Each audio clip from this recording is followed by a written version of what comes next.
Big news. I have some important news for you. Interesting news. It's Blake and Darren's Spilling the Tea with Sandy. Cayman's top news headlines of the day from CMR. Brought to you exclusively on Kiss FM by J. Michael, Fashion for Everyone. Good morning, Sandy.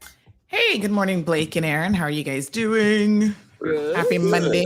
Yeah. What do you have for us on this Monday morning? So, in a bit of an unusual twist that has a lot of people asking more questions than they have answers for, the Miss Universe Committee has taken over the franchise of Miss Universe Cayman Islands. Okay. All right. Yeah, what does that mean? Well, I don't know. I mean, the same committee that basically screwed up is the committee that somehow won a bid to take it over from government, to take over the franchise from government. And so the international committee? No, the local committee. Oh, the local committee. Yeah. Okay. So, we have a few questions about that. We've put some questions to the government. We'll see if they come back with any answers. And are there new people on this committee? Nope. Oh, okay. Yeah, that's what we're saying. But then now the government's not going to pay money into it, though? Well, we hope not, because it is possible for government to support NPOs, which this would probably be considered, believe it or not. So it could still be a roundabout way of government actually still supporting the pageant. Why not support the Miss World pageant? That's a good pageant. I know that they had put in a request for government to do so, and it's being considered. Yeah, that's one that all of DMS Broadcasting supports, for sure, as a sponsor. Yep. So Silicon Valley is having some issues, in case you guys have not been paying attention to the international front. We've heard. It's a little bank collapse. Yeah. So the U.S. has closed. It's the largest bank failure in over a decade. And then on yesterday, regulators actually closed a second bank as they tried to contain the fallout from the situation and protect deposits and clients. So the Federal Reserve and Federal Deposit Insurance Corporation unveiled a plan to contain this fallout and said that taxpayers would not bear the cost. Ooh, it's quite an interesting story, and we're continuing to follow it. I'm sure it has connections and ripple effects through the Cayman Islands. I heard some things over the weekend just about, money being moved and whatnot, people being a little nervous. Listen, anything in financial services, anything in financial services definitely has a high potential of having some sort of a ripple effect here. By the way, I've heard if you sell things on Pinterest and eBay, that affects those sellers as well, as far as getting your money from potential buyers, because they used SVB. Yeah, even Roku had $500 million in there. Wow. And so they could be directly impacted as well. So if you guys use Roku devices, there you go. So Honduras ends a ban, my apologies, on emergency contraception. So this is quite interesting. First female president making some waves. So President of Honduras, Xiomara Castro, has announced as of last week that her government will lift its near total ban on the emergency contraception pill in the Catholic nation. And this is a really, really big deal. It was banned for sale back in 2009, as people argued, I guess, that the emergency contraception would cause abortions. However, Castro said that the announcement, she made the announcement on International Women's Day and said that the World Health Organization says the pill is not abortive. So there you have it. Bit of interesting news. And in other sort of regional news, I'm not sure if you guys have been following this really, really bizarre case, but there were some Americans who went to Mexico recently for some cosmetic procedures. Unfortunately, they were kidnapped, and 2 out of 4 of them were killed. Well, over the weekend, the cartel responsible for this issued an apology. Yeah. Well, I think they did that on Friday. Yeah, they issued an apology letter, and then they handed over who they say are 5 of the persons responsible for the kidnapping. Yep. So kind of interesting. Those are some of your news headlines. By the way, today's Youth Parliament Day, so please tune in.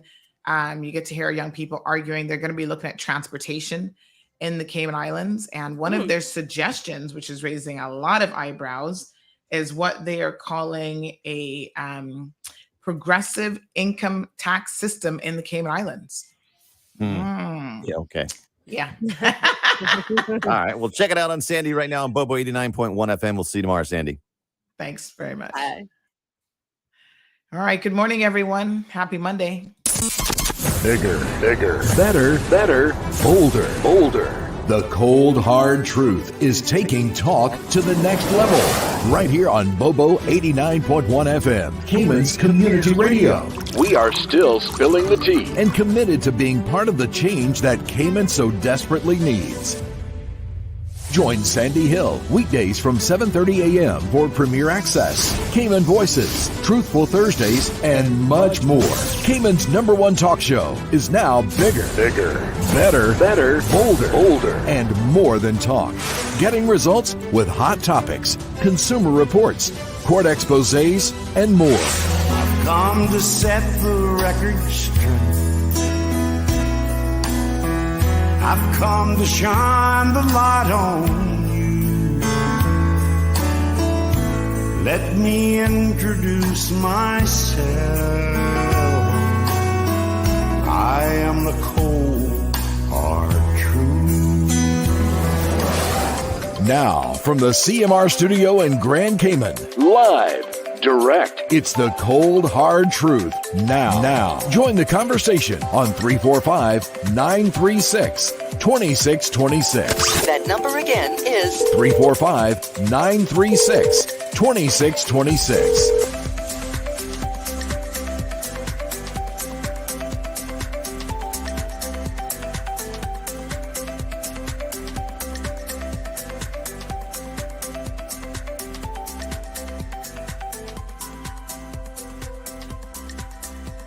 All right, good morning, beautiful people. Rise and shine. Let's wake up. Let's get it. How are you guys doing today? Happy Monday. You know what happens when we can't wake up around here? I got to play this song for you guys. This is so hilarious and so funny. Hold on. Let me get it for you. I'm going to tell you guys about this. I'm going to see if Alexa is awake this morning. And my apologies if I wake up any of your devices, but here we go. Alexa, is she waking? Play the wake up song. Here we go. Alexa, volume up. You gotta turn up the volume. Yes. How many of you guys know the wake up song? Wake up. Wake up. Jump out of bed. Open your eyes. Oh my gosh. Does anybody know this song? Alexa, pause. Does anybody know the wake up song? Or am I the only crazy parent who has to play this in the morning to get people up and going? Everybody wake up. Wake up. It's so funny. I love it. It's called the wake up song. Everybody wake up. For kids, Lisa Loeb. I love her. She has a lot of fun stuff. Let's play it one more time because I think y'all was still awake. Ready? Wake up. Here we go. Got to play that horn.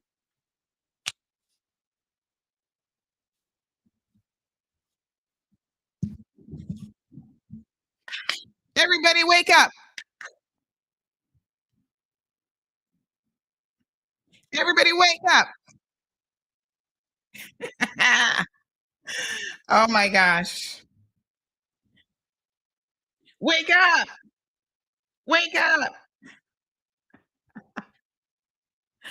Oh my gosh. You understand, if you're a parent, how rough it is on Monday mornings to kind of get the juices flowing again. Somebody said they didn't hear that. What? Y'all didn't hear the wake up song? What do you mean you didn't hear the wake up song? Are you kidding me? Well, you know that means I'm gonna have to play it again. How could you not have heard the wake up song? Did anybody else hear it? Or was it just in my head? What on earth? Let me see now. I want y'all to feel the wake up vibe this morning. I'm gonna play it direct through the stream. Hold on. This is the struggle from parents. I'm telling y'all.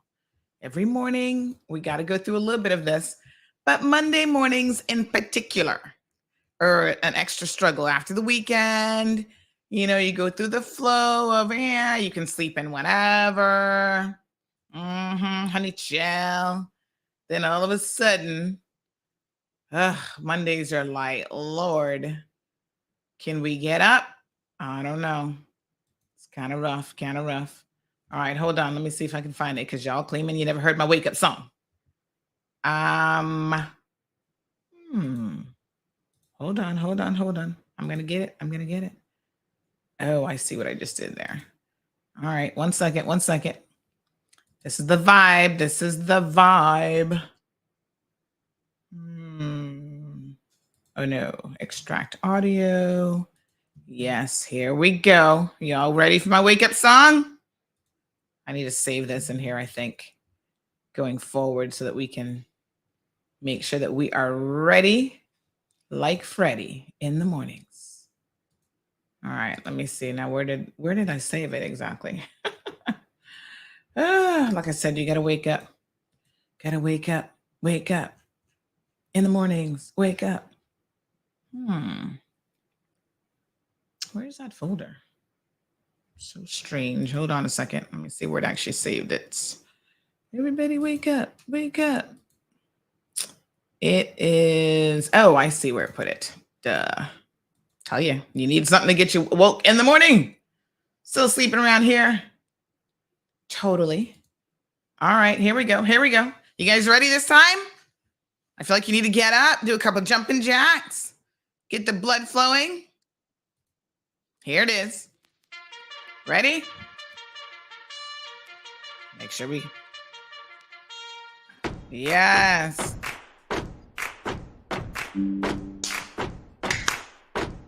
My beat's off a little bit. Everybody wake up. Wake up. Wake up. Wake up. Wake up. Open your eyes. Jump out of bed.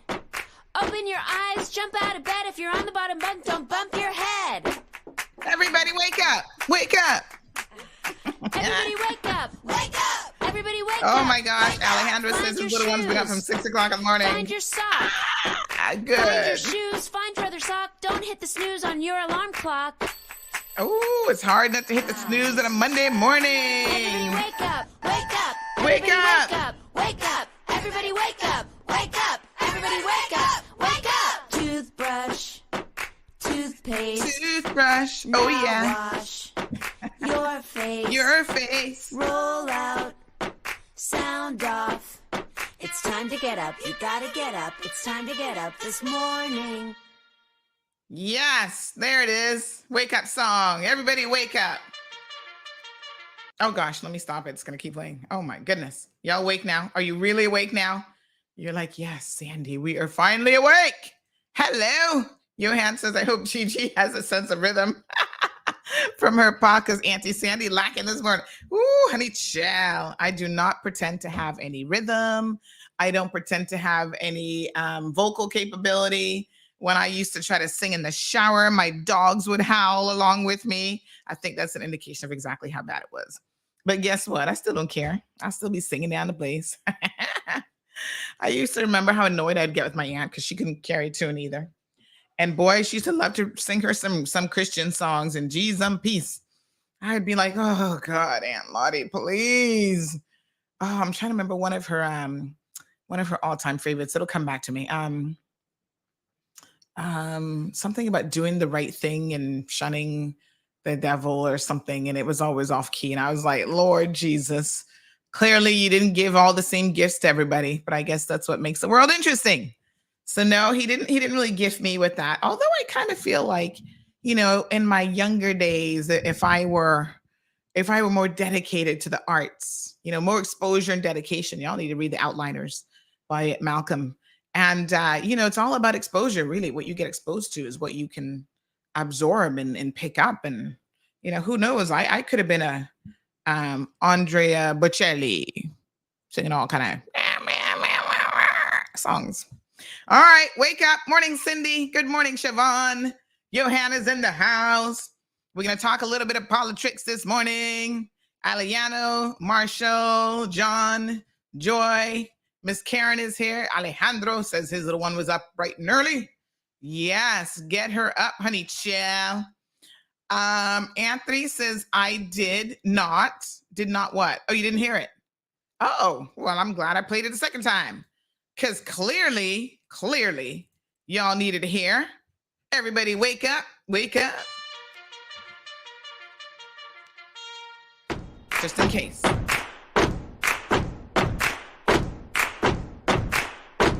Oh yeah, oh yeah. Everybody wake Morning, up. Maria.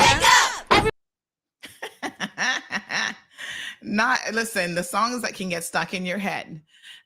Miss Vanita, good morning. KK, hello. We still get to that fiasco over the United States of America, but you better remember now, lots of things happen all over the world, have a trickle-down effect. Trick, right here in the Cayman Islands. First Lady Jayanne, what's up? Woo, Alejandra, I need to get you a CMR mug. I think after Friday's episode, you have earned it, honey chow. Woo, Alejandra's trying to hold his own. Somebody messaged me and they're like, girl, I would hate to have to debate you. They said, if you were in my debate team in high school, I would have dropped out. I was like, what? No, I wasn't in the debate team, though. Big shout out to our young parliamentarians who this morning will be getting some experience debating, by the way. And they're going to talk about the public transport system. Now, some of y'all are raising a very big eyebrow because they've suggested one of the things that one of the groups will be arguing in favor of. You know, they sit on the opposite sides of parliament and they argue. So one of the things that they're going to be arguing about is what they're calling a progressive income tax. Is that what they said? Now, y'all like, what the hell? What is a progressive income tax system in the Cayman Islands? Well, I think I know what it is, but I think the best way to find out is to simply tune in. Chuck, can we play some of the parliamentary segment this morning? I think they get started hopefully on time. So we'll see if we can play some of that today for your listening pleasure as soon as they get started. But yes, I think what they mean is the same thing but that Mr. Mickey from West Bay has been talking about for at least 50 years. Mr. Mickey said, y'all can say whatever you want, but eventually you will pay taxes in the Cayman Islands. It is the way of the world. He's like, there's no place in the world that can offer you a continued, sustainable, decent way of living without taxes.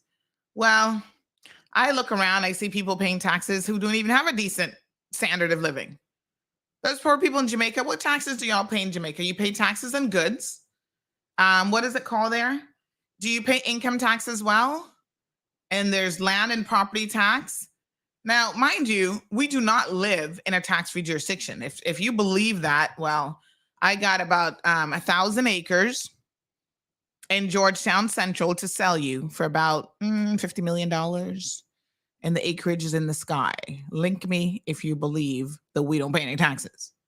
We have indirect taxation. Nobody wants to call it a tax, but duty is another fancy word or an alternative word for tax. So we get taxed a lot, actually.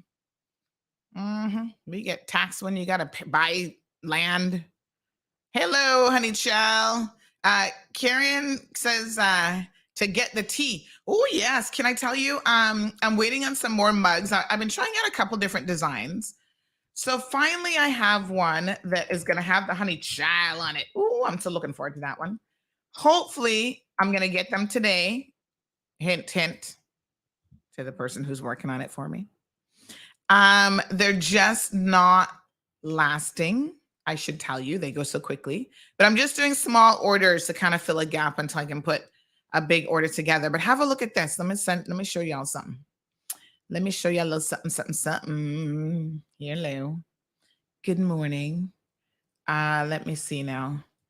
So we are in March. Yes. Okay, so this is what we're looking at. Look at this. Yes, honey child. Oh, I need to take my other banner down. Hold on. Everybody wake up. Wake up. Here we go. Ta-da! Honey child. What's up?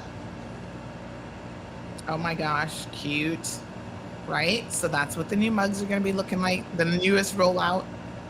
And then we're going to have the Cold Hard Truth on one side and Honey Chow on the next side. So get your Honey Chow mug. Oh, yeah. Why not? Jim, Oh my gosh, that must have been painful for you guys to just hear me. I thought I had a little background music there that y'all could hear, and what a hot mess. Sorry for your ears so early this Monday morning, but I bet you that woke you up. Oh my goodness. Miss Iva's here. Beautiful Daisy. Daisy, I have not seen you in a minute. How are you, girlfriend? Cindy's in the house. Siobhan says, how do I get my mug? So Siobhan, how did you hear all of them and nobody else did? Don't worry, I'm gonna hook you up with the mug. I hope to be able to get one for everybody. Good morning, Paul. Darlene says, I too believe it's coming in terms of income tax. Alejandro says, look at Dubai, tax-free and more successful. Oh, but Dubai also has oil. They get the rich, super ultra chic rich over there that can drive around in, oh my gosh, their wealth is so excessive. But, not everybody in Dubai lives that quality of life. You'd be very, very surprised what the poor Filipino workers and other Asian workers are going through in Dubai. They commit suicide at an alarming rate every single week. People are killing themselves there because their living condition is so poor. Beyond even what people hear. I mean, like poor, poor, poor. Living in squalor and being mistreated by the sheiks and whoever else is in their entourage. Richard says the cost of living is already expensive. Don't even mention it. I know what you mean, Richard. I'm feeling you. So don't say anything about my crazy hair today because I got to tell y'all. Last night I was doing the most. I had all kind of ideas. My ears just went numb. Like, when you can't really hear yourself? I have a little echo in this ear. I think I need somebody to do a chiropractic adjustment. But when you feel a little bit motivated. So last night I was motivated to try to do something with my hair. It never worked out. I was going to put those little spiral curlers. I did like 2. And my daughter was like, this morning, when the first question, she's like, what happened to your hair last night with that thing, that green thing? I was like, ugh. I said, don't ask, because it didn't really work out. But I did one little Chinese bump curl. Now, if you don't know what a Chinese bump curl is, just go look it up, honey child. It's basically where you take the hair and you just twist it and you twist around. But then I realized I didn't have any bobby pins to like hold it in place. Like I could get natural curls just by doing that every night, literally Chinese bumping it, and then wake up in the morning, take it out. So that's why I have a little bit of a curl on this side, because the one Chinese bump that stayed in was on this side. I will do better. Hello, Tracy from New Zealand. How are you guys doing? I know you guys had got hit by a storm recently. Dory is in the house, the beautiful Dory. Dory, can I just tell you, you are so gorgeous. I think every single time I see you post a selfie on Facebook or whatever, I'm like, God gifted you with some real beauty, girl. You have got a beautiful face. I love the short haircut. I mean, it is just gorgeous. For real. You're beautiful. Okay? All right. Yeah, I love it. I love every picture you put up, girl. Dory says she loves the mug. Jonathan says you look like you're excited for tax. Jonathan, keep puffing. Please keep puffing. Because you Jonathan's always like, I'm making fun of him and his marijuana. Woo. You misread a lot of things, so I don't know what to say. I really don't know what to say. I'm just excited about being alive this morning. Can I tell you? It's a beautiful day to be alive in the Cayman Islands. And if that does not make you excited, then I don't know what to tell you. Can we look at Dory for a minute? Can we just big up Dory this morning? Dory's going to be like, Sandy, what the hell are you doing? But I just love all the pictures that you share. Thank you very much for brightening my day. Look at how pretty she is. I mean, look at that. Not everybody can rock a short do, but look at her. Look at that. Oh my gosh, you're so beautiful. Oh, look, hello, right? Is she not gorgeous? Caymanian women are some of the most beautiful women in the world. All shapes and sizes and, color. And now she's rocking the braids and the little, what do you call the little things that you have there in the front? The little, oh gosh, what's the little thing do when the baby hairs, what are they called? They have a proper name that I can never remember. I mean, so cute. Look at that, right? Is she not gorgeous? Yes, honey, chill. Oh, look at the black and white photo. Edges. Yeah, she little edges. Right? Everybody's bigging her up this morning. Everybody's like, oh my God, she is so gorgeous. See, I didn't think I was crazy. She is beautiful. Oh, so gorgeous. Love it. Love it, love it, love it. Edges. You're most welcome. Everton is in the house. Amir says if income tax comes to the Cayman Islands, we'll see the largest migration from the islands in history. It might lead to an economic collapse for the nation because of mortgages, housing, blah, blah, blah. Well, hello, honey child. Oh, Jim says you're stunningly beautiful. I agree. Well, I mean, look at it this way. Places are collapsing, banks are collapsing, and they actually pay taxes. So, yeah, I was trying to understand the collapse, which we're going to come to here in a second myself, because it did have me a little bit puzzled. But what a hot mess that is. So, Monday Rewind. You guys know how we do it here on a Monday. We like to go over what happened over the weekend, and I share a little bit of personal stuff with you guys. Some of y'all really enjoy the personal nuggets. Thank you for giving me that feedback. I don't share everything because I think, some of your life must be private. Hello. However, it's a Monday. Happy Monday.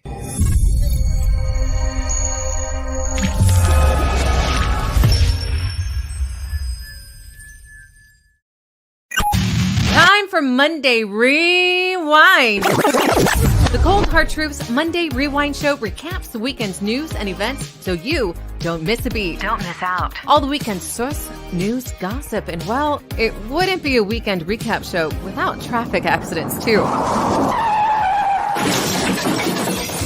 Cayman Marl Road is Cayman's #1 news source and has the island's hottest morning talk show. It's the hottest. Make sure you don't miss a beat with Monday Rewind. Rewind. Tune in every Monday from 7:30 a.m. on both YouTube and Facebook.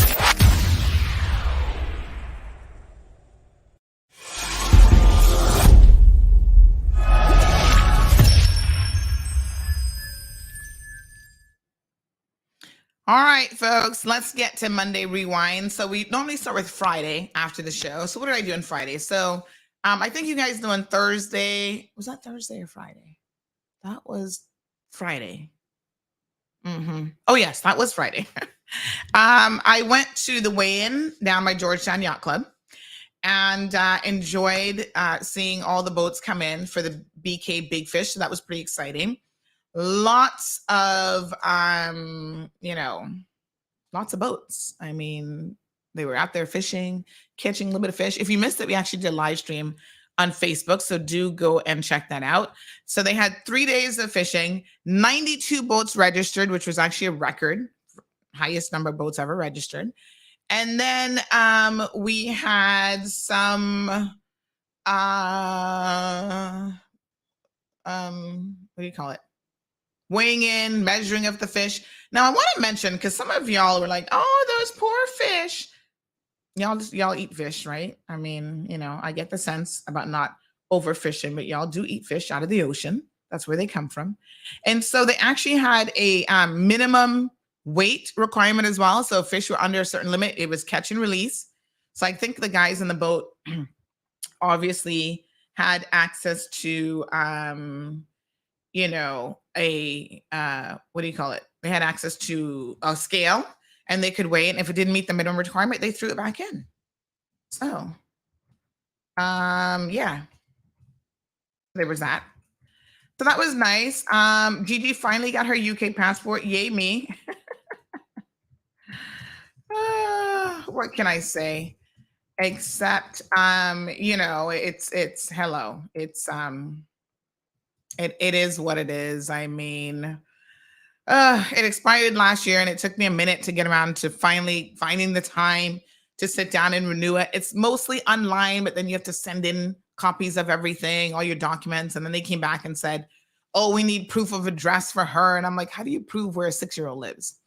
So we ended up getting a school letter and apparently that was acceptable. And then I had to send proof of address myself. I think I sent them a bill or something. Oh, copy of the driver's license. Yeah.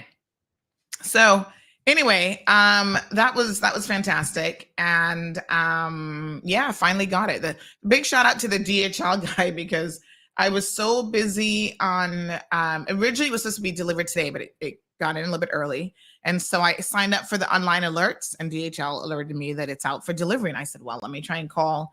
But you ever tried calling FedEx, DHL, any of these local carriers that have like an international connection? You never reach a real person. But you know this is Cayman, honey chill. So all I had to do was send out a WhatsApp message. And I said, I need to reach DHL locally, please.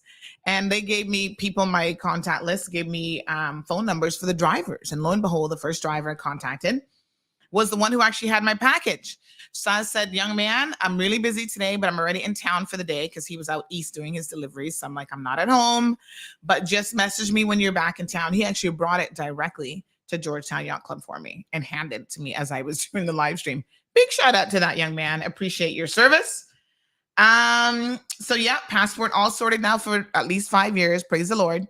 Don't forget, somebody reminded me over the weekend, and I thought this was really something worth mentioning, right?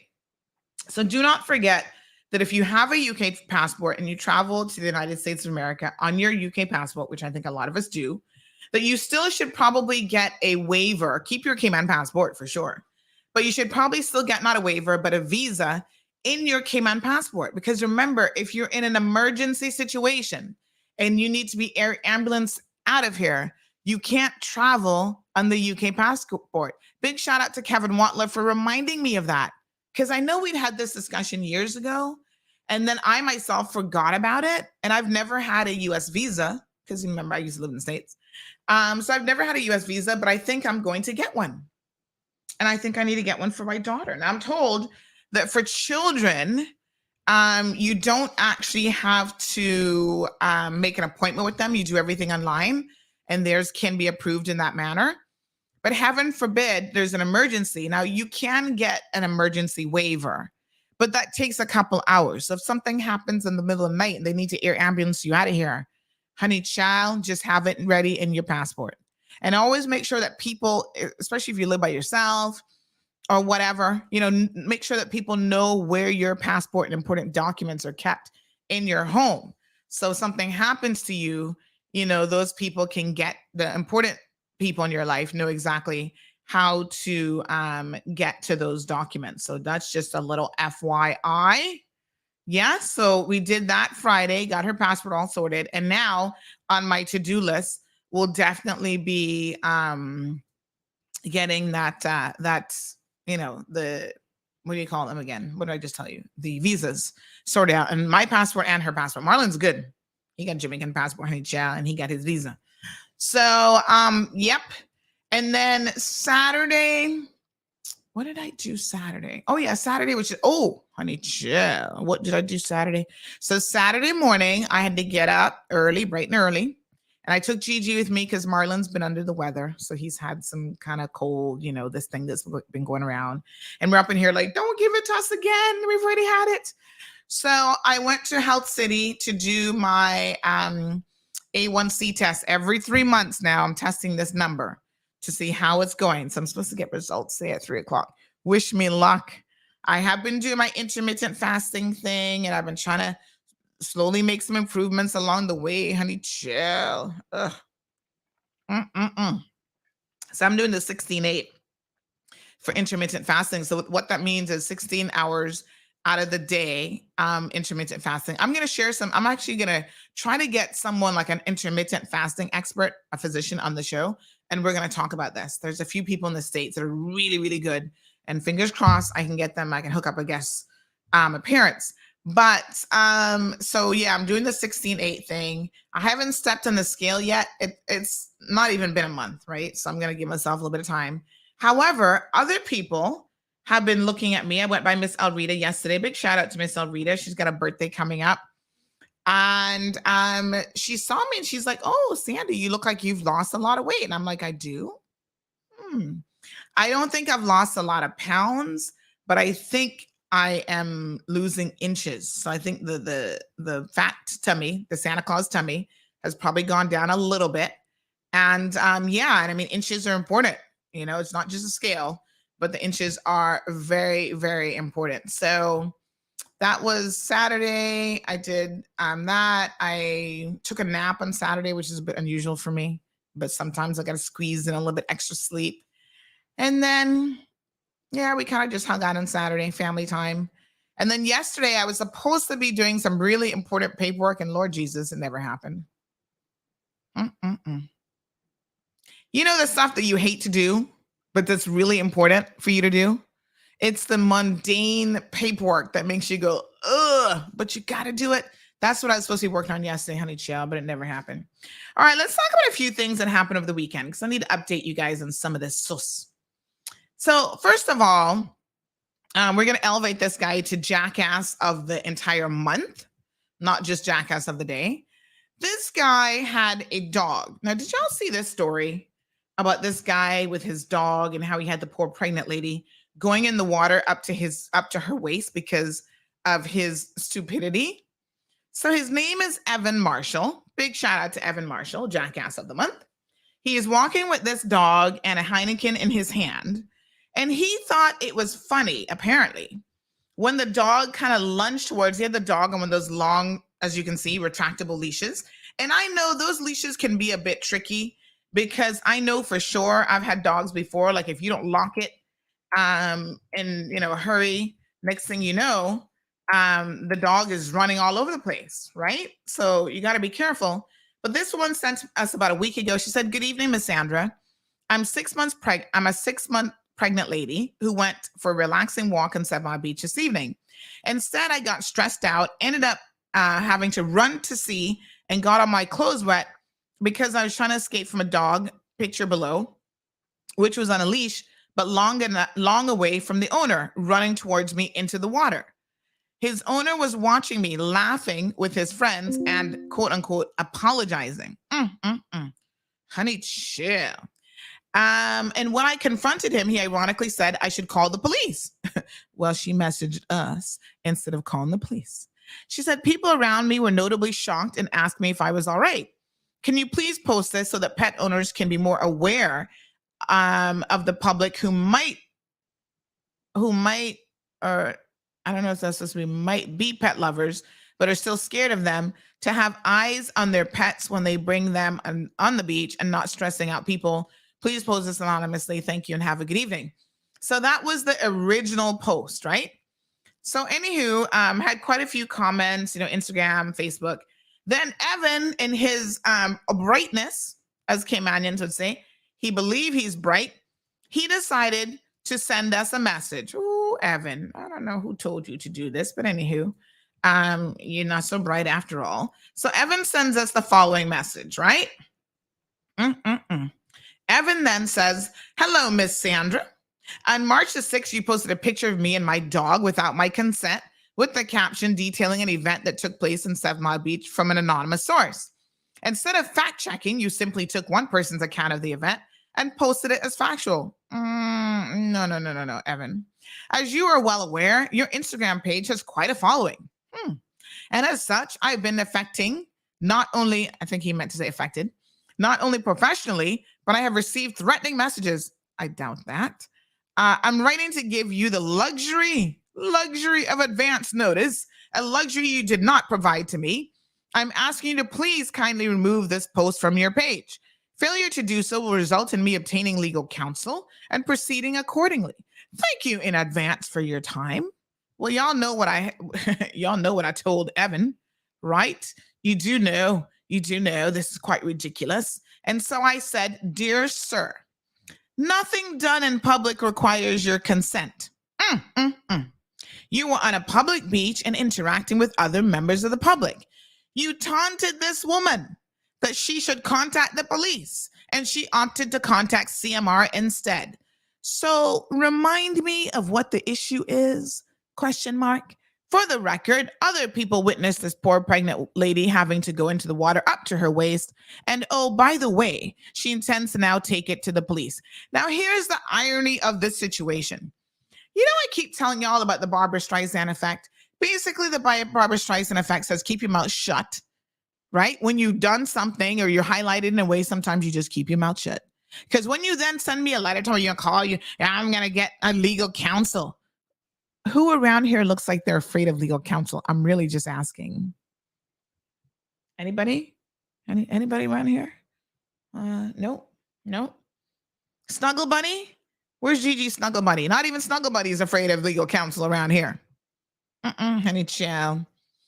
So, yeah, you do stuff in public and you think you have a right to privacy? Are y'all crazy? Honey, no. You're in public space. You're at a public beach.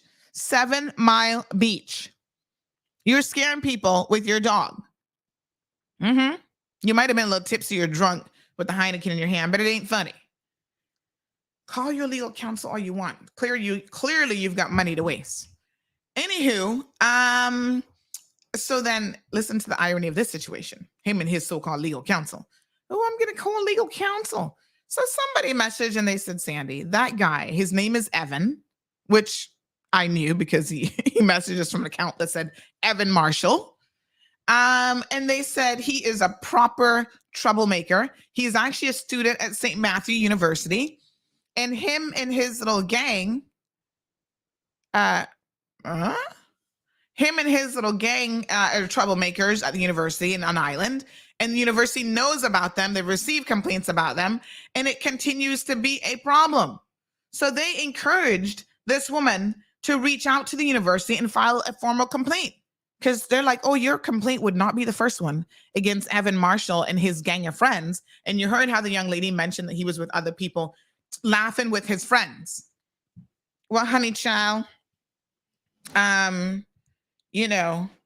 you might have thought that this was amusing and that this was funny, but it's not funny at all. And so you just outed yourself by seeking to put up that ridiculous message. Oh my goodness, sorry. By sending us that ridiculous message, you just outed yourself as well. Big shout out to Burger King, our sponsor for today's program, and the big sponsor, obviously, for the BK Big Fish. Lots of fish was caught over the weekends, I think. Some good hefty looking ones too. You know, some of that fish does not last very long, honey child. People be like, oops, that's the wrong one, but ooh, Popeye's looking good on a Monday. Yeah, so anyway, Evan, call your lawyer, honey child. I'm in a business with you. Call anybody you want. Call your mama, call your daddy. It really doesn't matter. What you need to do is call somebody who can help you adjust your attitude. So the pregnant lady and the other eyewitnesses were most appreciative of our posts. And, some people fear the CMR more than they fear the police. And that's a sad indictment, I think. But at the end of the day, it is what it is. Yes, honey child. All right. So moving right along. So one of the other interesting things over the weekend was this taxi driver parked in a handicapped spot. Can y'all please stop disrespecting the handicapped spots? What is wrong with you all? Oh my gosh, it's so disrespectful. And people actually need the spot. Yeah. Now here's what I think the government needs to do. It's only $100 fine. I was wondering how much the fine was. It needs to be woefully increased. That should at least be anywhere from $500 to $1,000, I think. I think it should be a $1,000 fine for you to park there without the decal and without the proper permission, right? So this taxi driver parked in the handicapped spot, and guess what? He's like going for lunch.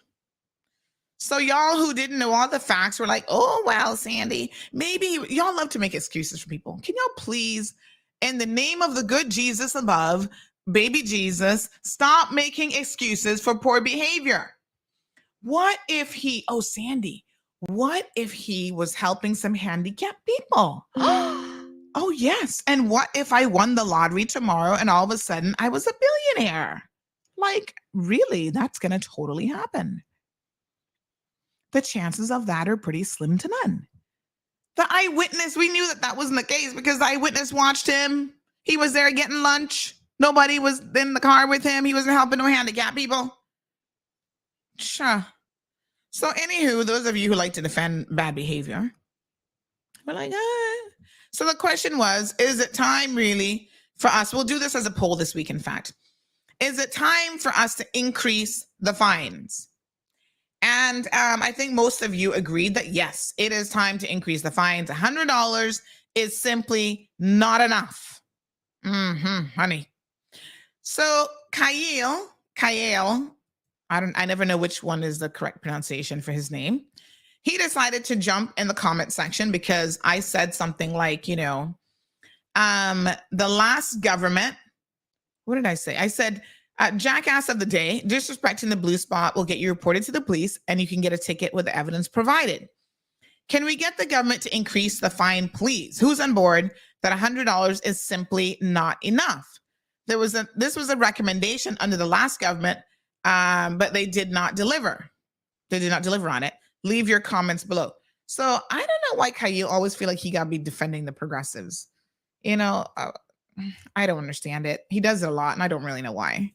Because half the time he doesn't even want who'll be cussing them, and I know that for a fact.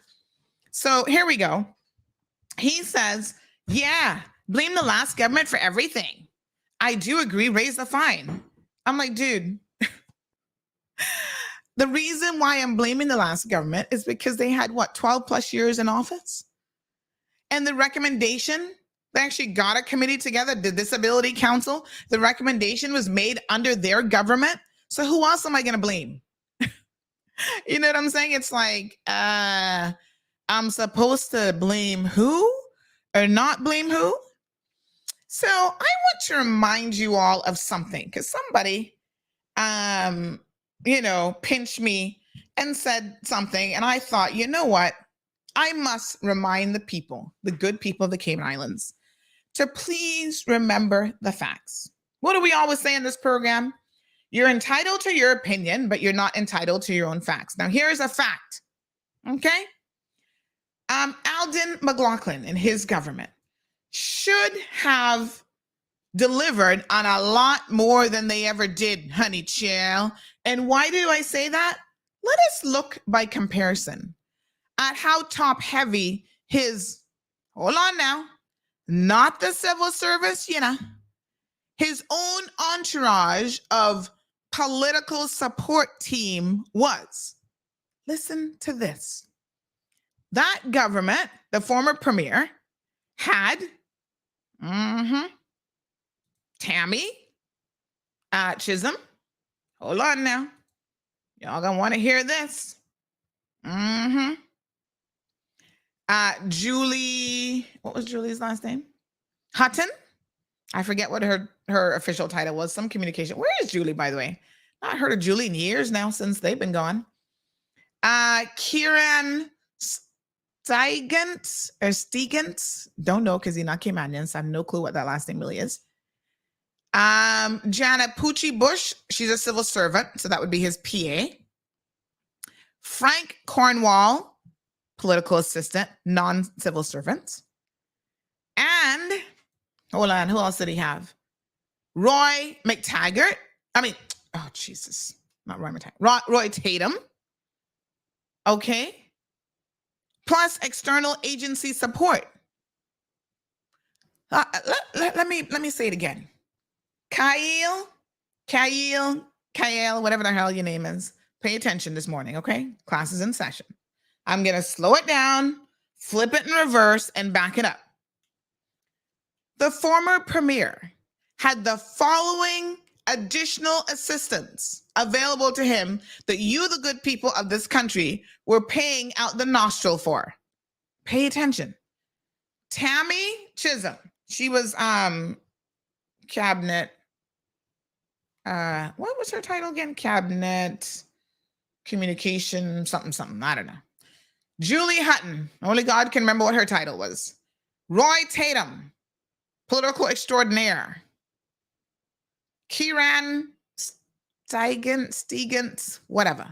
Frank Cornwell. Only God knows what he did, but he was still getting over $5,000 a month to do whatever the hell he did. Okay. Plus external support. And that didn't include Jana Pucci, who was his PA. Now, Wayne Panton has who? Pilar Bush and Nick DaCosta, who I understand is working part-time at the moment. Caucus secretary.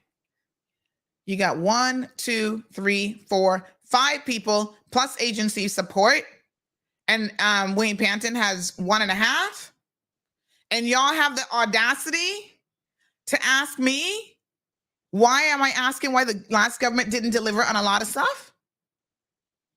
No, honey, chill. Don't come with it. Don't you come with it.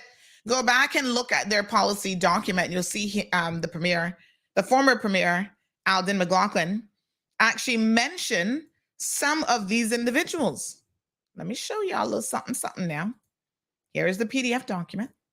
See it right here? He's thanking them. He said, let me thank the following people in the office of the premier.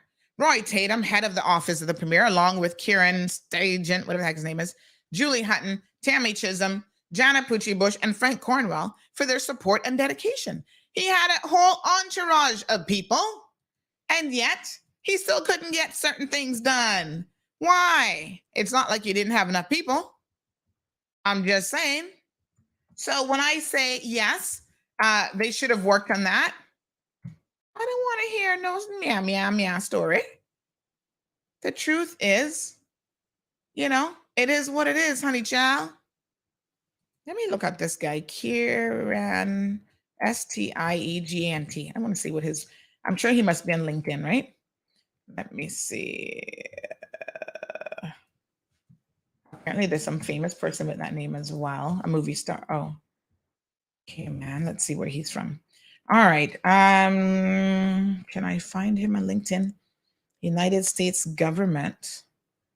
Nope, that's not the right spelling.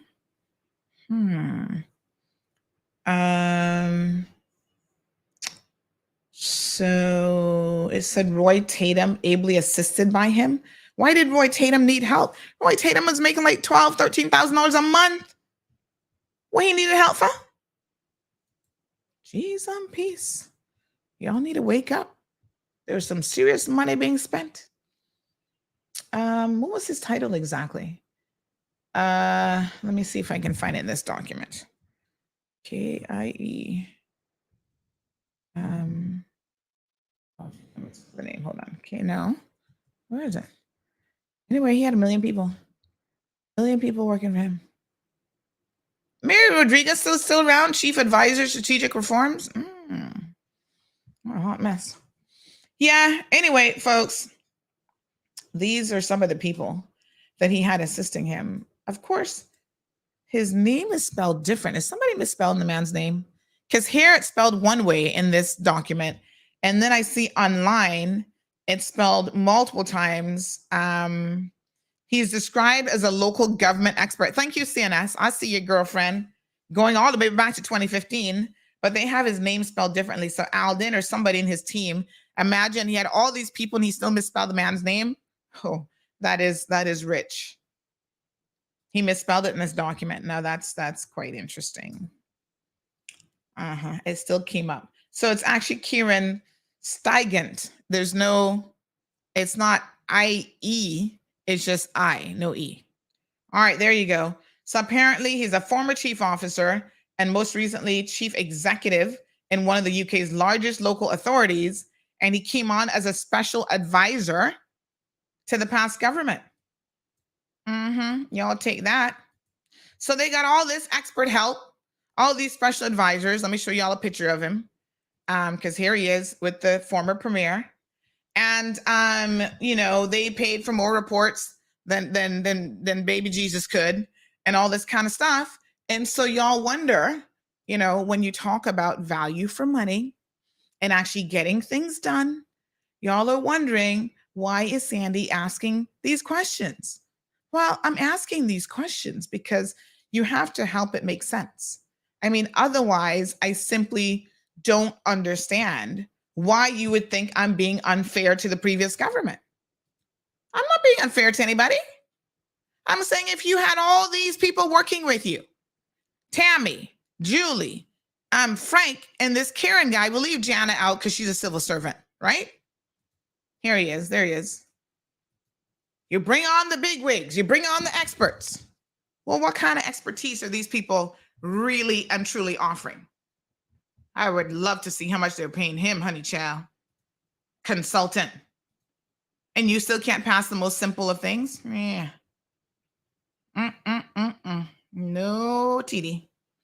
All right. Good morning to Magdalene. Siobhan says, very rarely for me when it comes to fish, girl. You need to eat more fish. Fish is good for you. Good morning, honey chow. Miss Amelia's here. She says, have a blessed and victorious day in the Lord. Tracy, still cleaning up and repairing after the storm in New Zealand. We're thinking of you. Lavana says she's doing intermittent fasting as well, and she's lost 11 pounds so far. Good for you, girl. Yes, more inches and pounds, and I feel much better in my uniform, especially. Wayne is laughing about the jackass of the month. Well done. Yeah, listen, you guys know that I'm an animal lover. I love me animals in general, and I love dogs in particular. But I know that not everybody is fond of dogs, and some people are legitimately afraid of dogs. You know, they have a reason. Oftentimes, they've had a traumatic experience why they're afraid of dogs. And so even small dogs can bite you. Don't think a small dog not gonna bite you now, honey child. They bite you too. So you've got to be very cautious. It's one of the things that I keep trying to teach my little one is don't just run up on a dog and think that all dogs are friendly. I'm like, you don't know how strange dogs might react. I think now successfully taught her, ask permission if you see a dog, if you can pet a dog. I noticed on Friday, we were actually at I told you guys, the Big Fish weigh-in. And there's a little black and white dog there. Looks like a Shih Tzu version, Shih-Tzu or something. And so she did ask the lady if she could, without me having to remind her, if she could pet her dog. And that's the appropriate thing to do. Because believe me, you folks, even small dogs, sometimes they got the worst attitude. And a big bite too, even for a small dog. So, yeah, it's to be pregnant and to have that kind of fright, that's kind of scary. Because stress is not what a pregnant woman wants to undertake. And to think that she had to go in plain clothes up to her waist. She was not pool ready. She was not planning on going in the water. That she had to do all of that because she was actually afraid of this dog. And this guy's laughing and thinking it's funny. I don't think that that's funny at all. Good morning, Miss Alba. So, anywho, let's increase the fine, please. Now, this government, you're not going to get a pass just because I'm saying the last government didn't do it. We expect y'all to get on the ball and do it because this is one of those changes that should be relatively easy to pass. There's a good doctor in the House. He says $1,000 seems fair to him. I agree that it should be a minimum of $8,000. And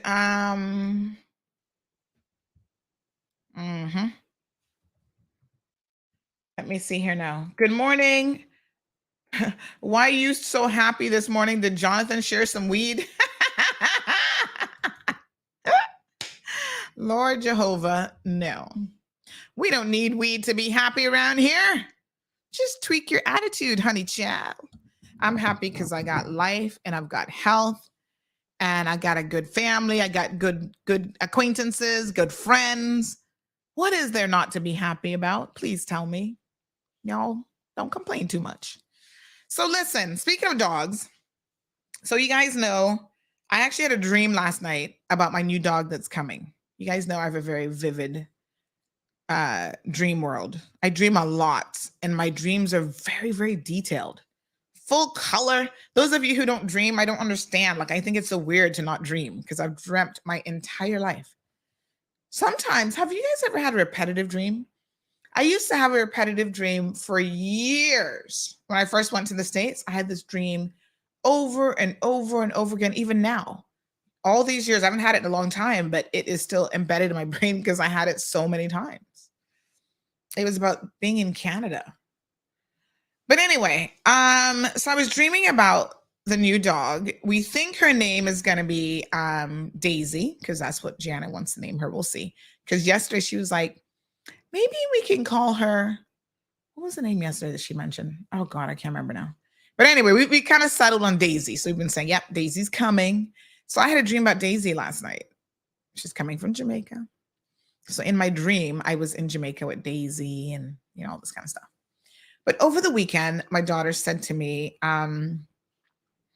when Daisy comes, how are we going to protect her from the dogs next door? And this really, really broke my heart, that I have a 6-year-old that has had such a traumatic experience of having watched our Coco be killed by these dogs next door. And then you know what she said to me? She said, did they ever get put in jail? Because when she saw it happen, the police came and she's like, oh, they're going to be put in jail, right, Mom? And I said, yeah, they're going to be put in jail. My God. She actually asked me this weekend, did they ever get put in jail? Can you imagine? She, at the age of 6, has to worry about whether or not our new dog, we haven't even gotten the dog yet, is going to survive the dogs next door. Or will she have her little life taken by them or some other stray dogs one day? Y'all have no idea how upset it makes me to even have to think about it. And to know that I can't definitively say to her, oh no, this is never going to happen. In this country, anything is possible. And then the outcome of it, people don't get charged. This is where dogs don't get put down. The animal law is one of those pieces of legislation that, along with quite a few, like I said, that haven't been touched in the past 15 years. And again, I laid out at the foot of the last government, right? That needs some attention. Another one that had all sorts of consultation and recommendations. You talk to the animal welfare people, they don't have no teeth. They can't do much of anything. Any dog that attacks people and kills other dogs unprovoked should be put down immediately. No questions asked. And the sad thing about it is the neighbor initially said that she was going to put down one of the 2 dogs and then she never did. And I know I'm sure she loves those crazy dogs. They're companions for her. But she gave her word to me and the police officer that night that, she was going to put it down in the aftermath of watching this dog drag my poor Coco. Now listen, I don't want to be a trigger to y'all this morning, but I do want to share something with you, because sometimes you hear people talk about stuff and you think that people are exaggerating. I'm sure a lot of you have heard me talk about this situation. And you probably think to yourself, oh, Sandy, it wasn't that bad.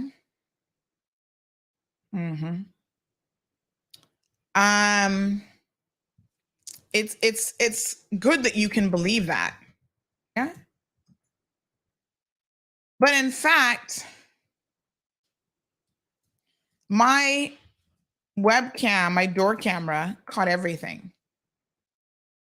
And so it was actually shared. I'm trying to see if I can find the video on the CMR page. Yes. All right.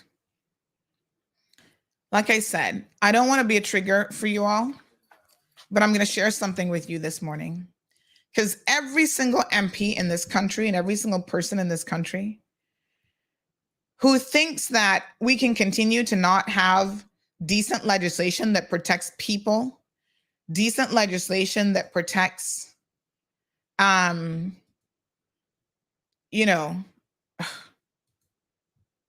all of us, quite frankly, needs a wake-up call.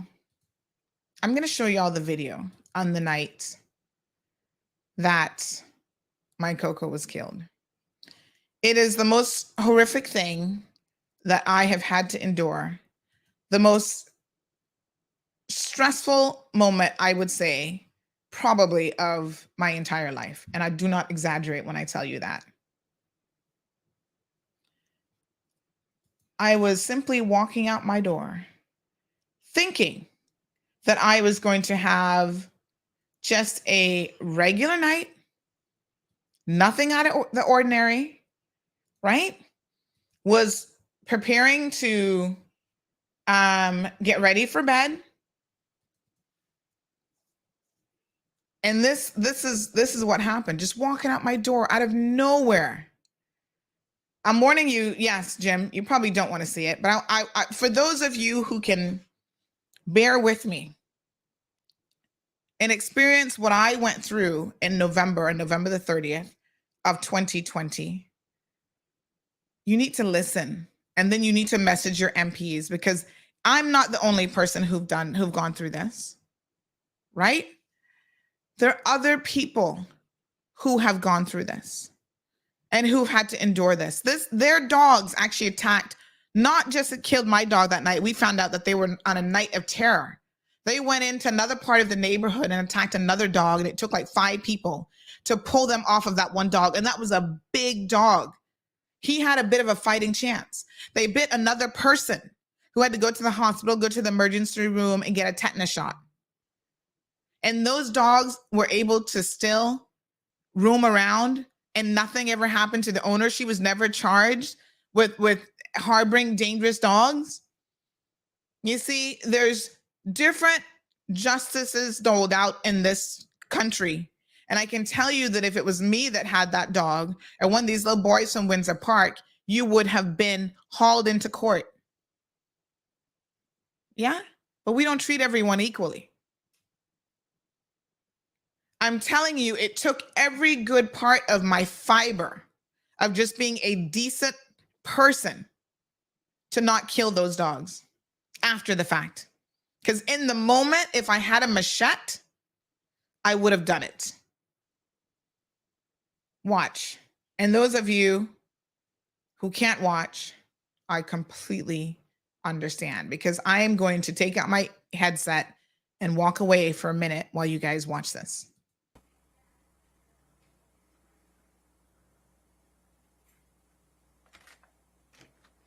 So for the benefit of our radio listeners, by the way, because we can't have complete silence, I'm walking out the door. I just called Coco. My daughter is right there, so Coco walks out, right? She's putting on her little hat on her head. She's walking with me. There she is on the steps. And then I'm right there by our bushes on our property. All this happened on my own property. That's it. And right away they grabbed her.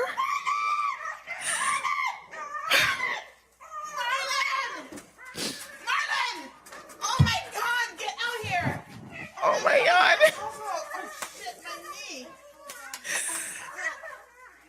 Oh my God.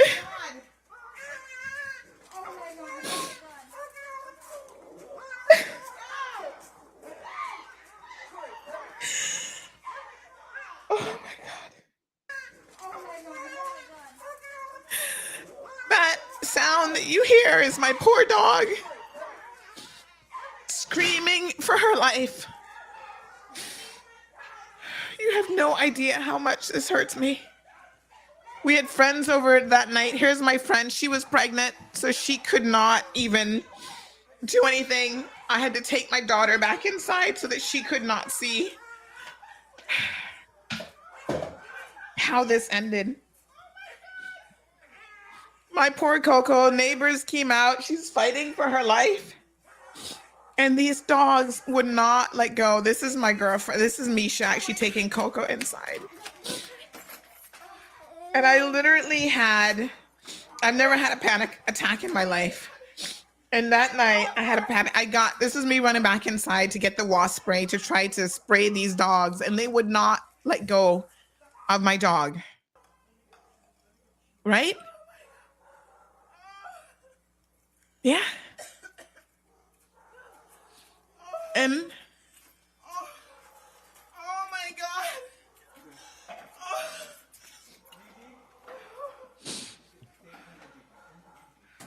At some point, Marlene went to get the flashlight because they took Coco and they dragged her into their yard, because this is what these dogs do when they're in killer mode. They dragged her into their yard in order to finish killing her. My God.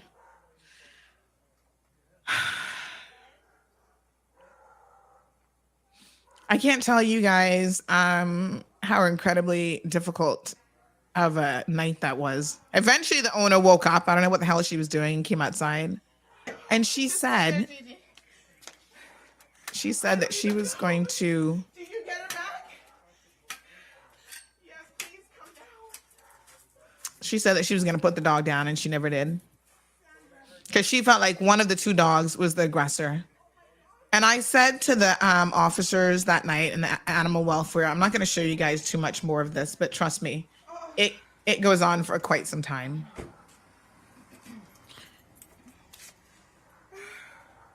It was just horrible. I don't know where it is. I think It was just unbelievable.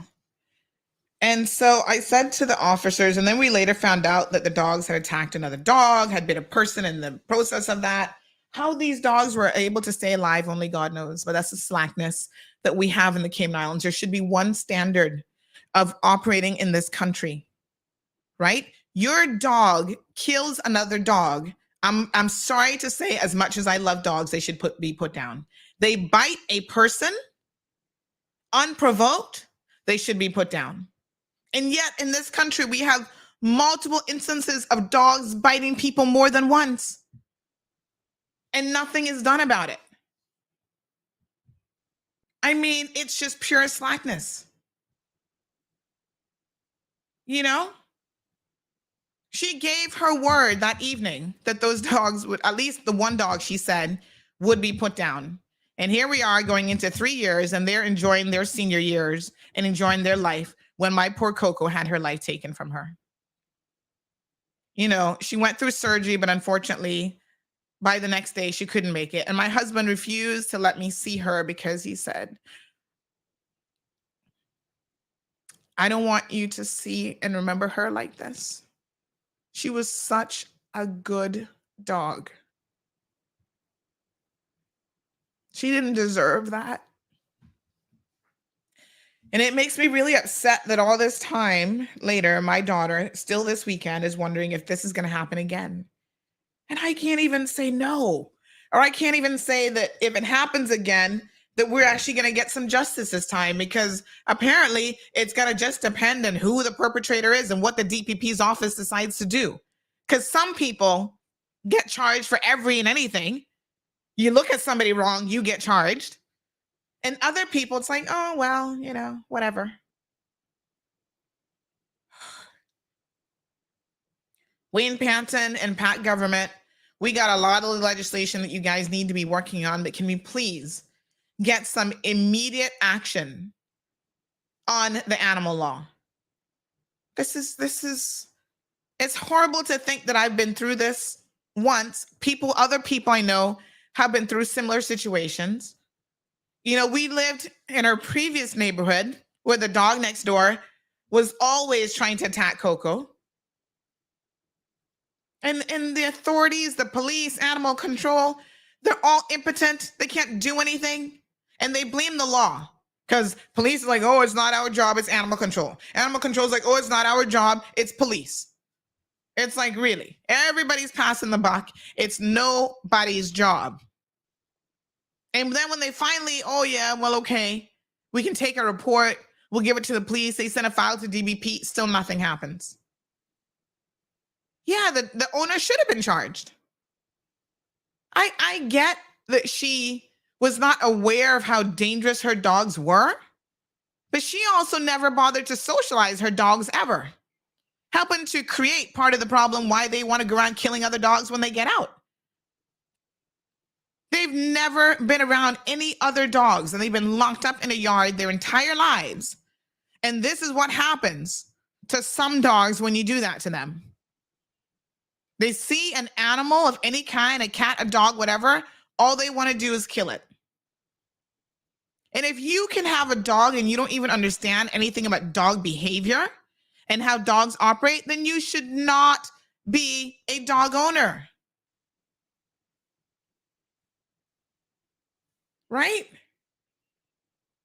Strong Will said that I should have poisoned them. Strong Will, believe me. Believe me when I tell you. The only thing that has stopped me, not for fear of any prosecution, I can assure you of that, because I would have gladly sat in jail for a week for poisoning somebody's dog to vindicate poor Coco's murder. It wasn't that. It was just me knowing how much I actually do love dogs, and I would not want those dogs to suffer the same way that they made my poor Coco suffer. And you know what the vet said? She said that although Coco was about 10 years old, she said, you know, Coco was still in amazing health for her to even survive that initial attack, because it was brutal. So for her to survive going into the second day, the vet was like, Sandy, she just couldn't hold out any longer, but I'm surprised that she even lasted that long. And that's a testament to how incredibly healthy and well taken care of she was. Seriously. Y'all need to do better. And so when this young man with the pregnant lady and the dog, when something like that happens, I don't have any sympathy for him. Talking about you want to call your lawyer? I look like I give a damn if you call your lawyer? Boy, please. You might have to get somebody stronger in the phone. You might have to call Jesus, because he's probably the only one that could really help you. I have business with you or your lawyer. And the fact that people like him don't see the dangerousness in his behavior, to me, is quite shocking. Get it together, people. You can't be a responsible pet owner for whatever reason. Sometimes you guys are just busy and you got these dogs with all good intentions. Relinquish them to somebody else. But trust me, strong will, I was tempted on more than one occasion to poison those dogs. And with my new dog coming, it has crossed my mind yet again. Seriously. Oh my God. I don't wish that on anybody. I'm afraid to even be like I am triggered. I tell you guys, I'm not a person, you know, I tend to deal relatively okay with stress up to a point. But even when I hear them barking, because sometimes they're still outside, and if I go outside and I hear them barking, it's a trigger. I can understand a little bit of what PTSD is, because it is a trigger, and immediately my mind goes back to November the 30th, 2020 at 9 o'clock in the evening. 9:09, I'm trying to walk my dog, and this is what happened.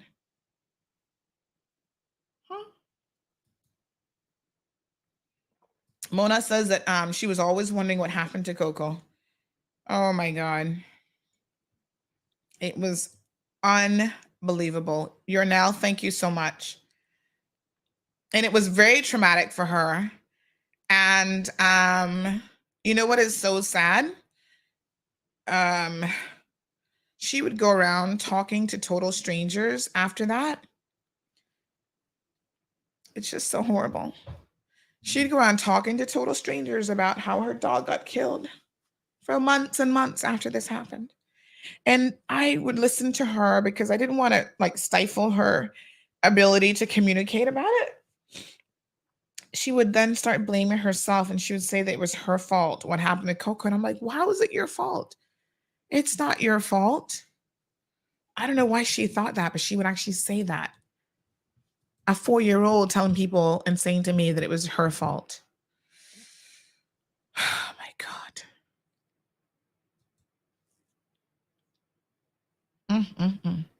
I'm kind of hopeful because I know that they've aged quite a bit. I saw them, well, heard them recently, I should say. And I could tell that they've aged quite a bit. And I'm kind of just hoping that they die a natural death before Daisy comes along, because Jesus, God knows that my mind can really take me if anything like this ever happens again. I'm sorry, but I keep a machete in my house, and the next time something gonna get chopped. I'm telling y'all. I should have really done it that night.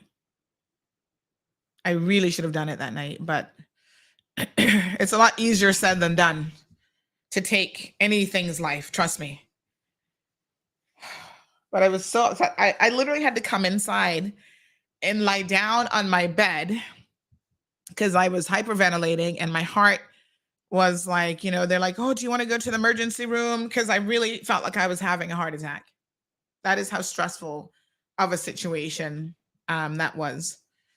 So somebody was asking about compensation. You can't compensate for the loss of a dog. I mean, she did pay for the vet bill.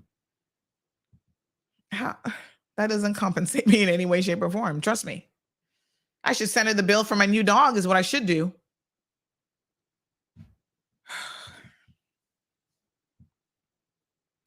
You know, Coco and I, oh my God, I could tell you guys, she was family. Marlon came here and found Coco here. She was here before him. And, you know, she was here with her daughter. When we brought her home, she was so interested in this baby. I remember her, we kind of introduced them to each other the day we brought her home. She was such a gentle and amazing dog. Never showed any aggression towards anybody. She would sleep under her crib. She was so protective of her from day one. Oh my God. Please, please do something about the animal law. We need to stop all this backyard breeding. Spaying and neutering your pets should be mandatory. It's illegal to import certain breeds of dogs, right? But yet we allow the continual breeding and inbreeding of those same breeds right here on island. Have it make sense. So we'll never get rid of dangerous breeds. And let me be very, very clear. Any dog can be dangerous. Some dogs more than others because of their strength and their physical capacity. And, you know, they're very, very difficult to train.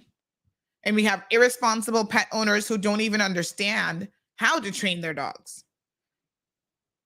So any dog, Coco was just about 18 pounds. These dogs had it on her no matter how you sliced it. Dacia says, oh my God, that could have been a child. I mean, that was my biggest fear. The same way they turned on the neighbor. That's why I had to get Gigi inside as quickly as possible. And thank you, Misha and Corey, who were there that night.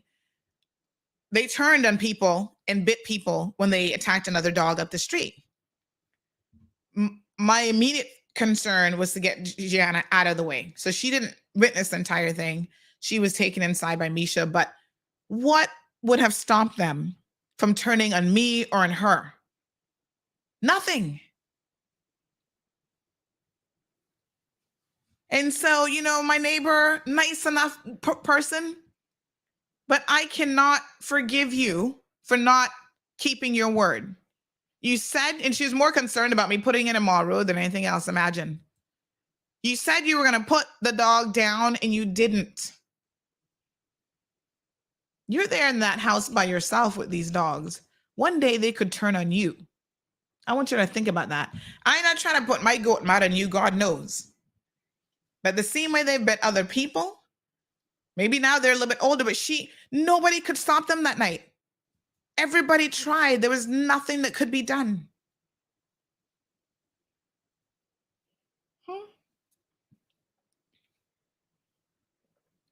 Siobhan said, when I was younger, I had a pit bull in my neighborhood kill my child pup. So I took my dad's machete to kill the dog, chased it home, was just about to chop the dog's head off when the owner came out. So I questioned her, wanted to chop her too, but I heard a voice in my head that said, leave it. And till I backed off and told her she was lucky and karma would find her. It's so sad. So many people have shared similar stories. KK says, I'll assure you if it was someone else, they would have had the individual hang to the fullest. Yeah, I kind of felt that way as well. Alejandro says, I agree, owning a dog is not for everyone. No, you've got to be responsible. I mean, you have got to be, folks, a responsible pet owner. And that means more than just feeding the dog and making sure the dog has water.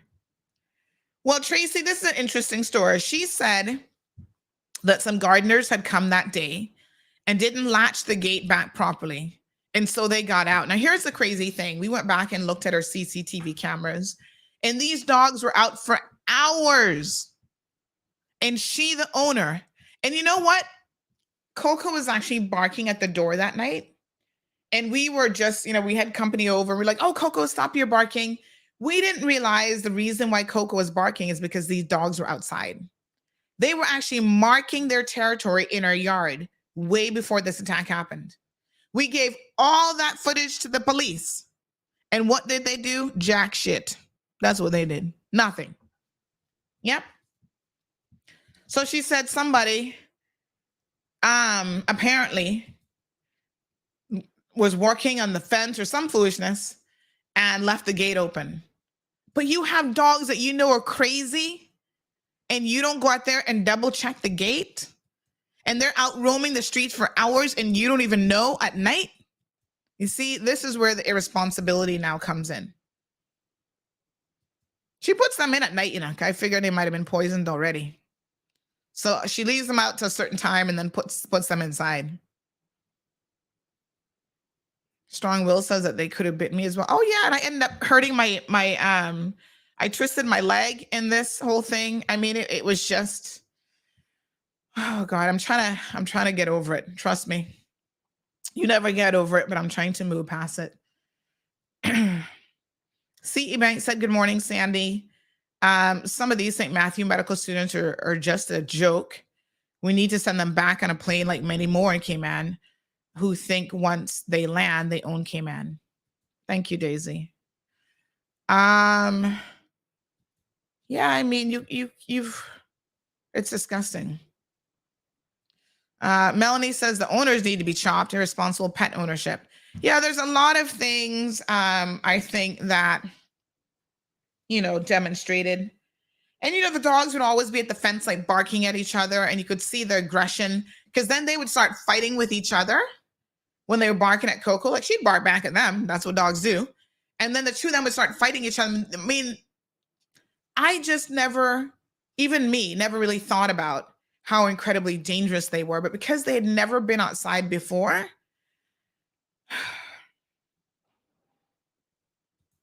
all right, let's move on, child. I cannot put myself back in that state of mind. It took me over 2 years to finally open my heart to the possibility of owning another dog, mostly because Stacy, my number is 324-1612 or 939-2626. Only because I want my daughter to experience the love and responsibility of having a dog, because they can be some of the most amazing creatures in the world, such amazing memories and experiences that a lot of us haven't grown up with dogs. So I don't want to deny her that because of my own insecurities. So if you're trying to call the show, the number for that is 9362626. So yeah. It was something else, trust me. But we really need to work on that piece of legislation. Good morning, caller, and welcome to the program. Uh-oh. Did I might have hung up on you. My apologies. So we really need to fix a lot of different pieces of legislation, and that's definitely one of those. By the way, I'm hoping soon we'll have a toll-free number, at least some flow, to get us started. Alejandro says the moral is a promise is a comfort to a fool. True. Mm-hmm. Yeah. Oh. Yes, Sunday morning I will call you back. Oh, okay. Thank you so much. Yes. Siobhan says you expect the police to do their jobs and they're a joke. Sometimes they are a joke. I mean, I hate to tell y'all. And I don't want this to be an indictment on the entire police force, because a lot of times they do work really, really hard. But Tracy says they're fighting each other. That's a huge red flag. Oh, yes. There were lots of red flags that she should have picked up on, that she just don't know anything about dogs, totally clueless.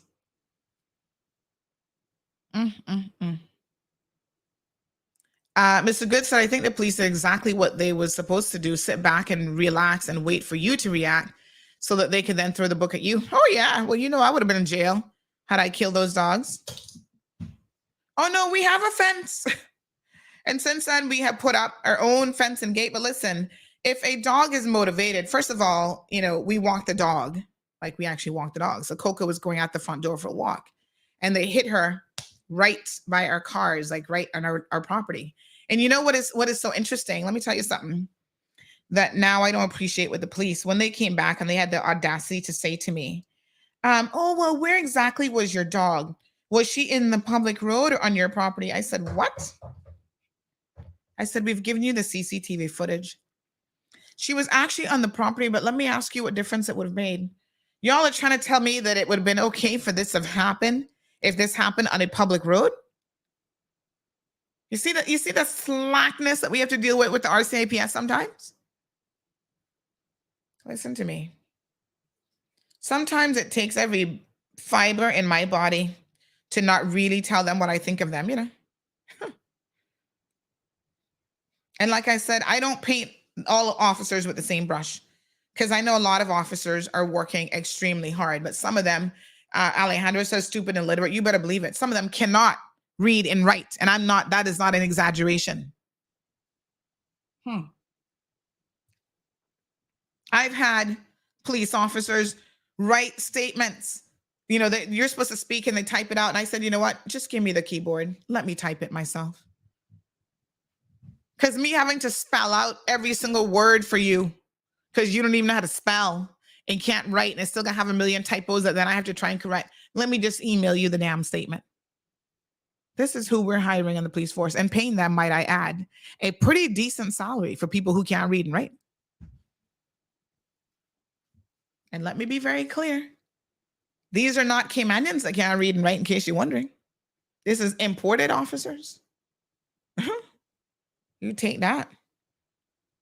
Soka says, what an ignorant question. Well, I too was wondering what the angle was. Did the DPP's office come back and say, well, where was the dog?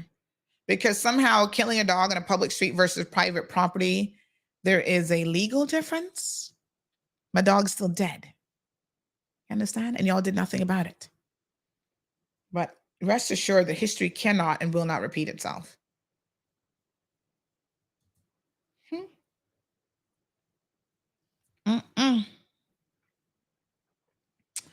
I tell you, folks, it is really, really tough. I remain aggrieved by the situation. And, I try to be, a good neighbor, but I must tell you that I do have some animosity. I'd be lying if I didn't say that every time I wave at her, I do it with a twinge of, I don't even know what, in my heart.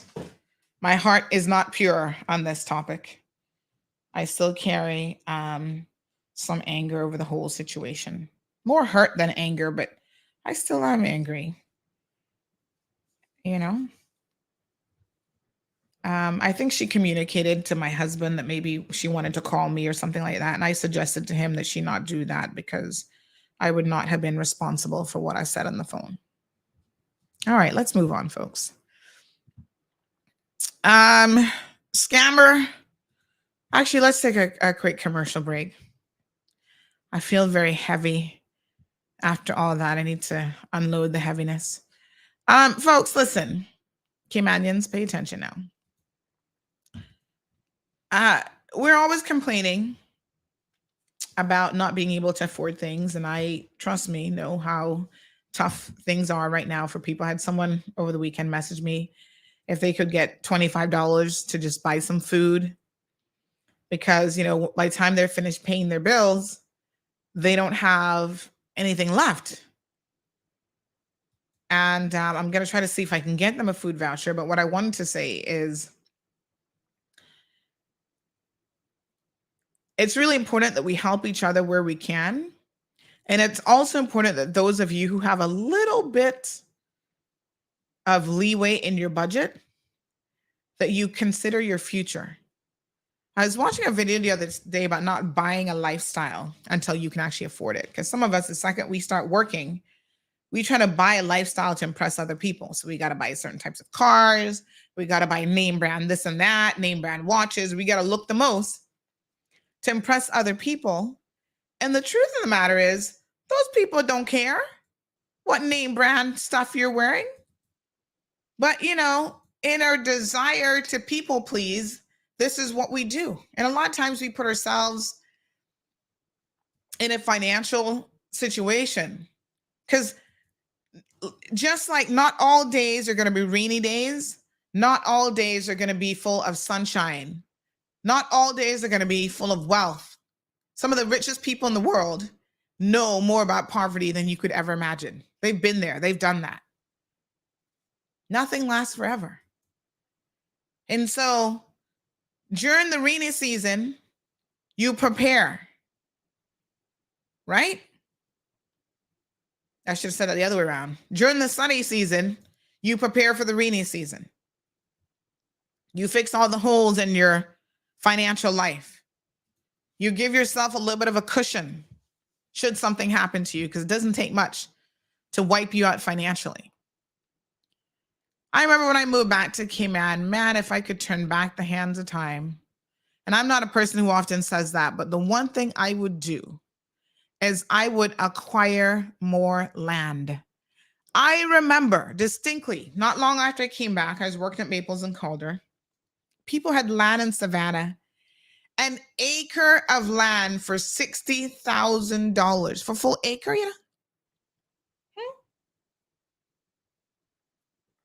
Owner finance. And here I am looking at it going, who wants to live all the way out there? Lower Valley? Where the hell is that? That's in the bush. That was me. And look where I live in now. In the country. Had I known, foresight. Investing in your future is so important. And a lot of young people miss those opportunities. I myself, $60,000 for an acre. You can't even get one house lot, which is quarter acre, for that price anymore. That's easily over $100,000. So I'm going to tell you all about an opportunity in Cayman Brac, because Cayman Brac and Little Cayman is the next frontier, honey child. Some prices there are still somewhat reasonable. And so this is an opportunity through Crichton Property. And lot starting at $80,000. Now listen, that's a good price, even on the Brac. Because this isn't a quarter lot. These are oversized lots. Have a look at this. Ocean Ridge Heights offers an amazing opportunity to own a piece of land in idyllic Cayman Brac, right on the bluff, starting from $80,000. Located in a quiet residential area with high elevation, these lots are ideal for a future home or investment property and are sure to go fast. Cayman Brac offers a laid-back lifestyle, amazing pristine diving, limestone caves, diverse flora, along with amazing wildlife. Inquire about the owner financing options so that you can secure your piece of paradise today. With only a few lots remaining, these are sure to go before you know it. Contact Crichton Properties today on 345-949-5250 or info@crichtonproperties.com.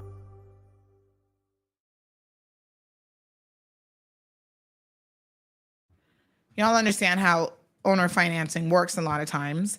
It's a good way for you to kickstart an opportunity for land ownership.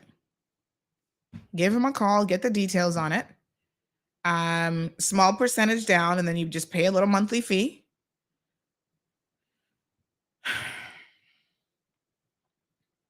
Tell you what, I'm always looking at the sister islands now because, like I said, they're like the last frontier. Even Grand Cayman. I mean, if you can get a good piece, out east, that's going to be a little bit more reasonable. You jump on it. All of you are talking about your kids are not going to be able to afford property.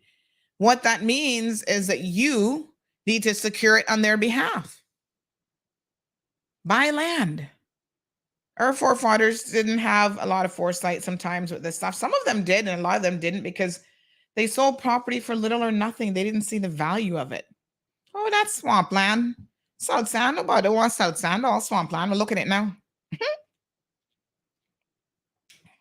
I hear stories about how certain people in my family had South Sand land. They sold it for little or nothing.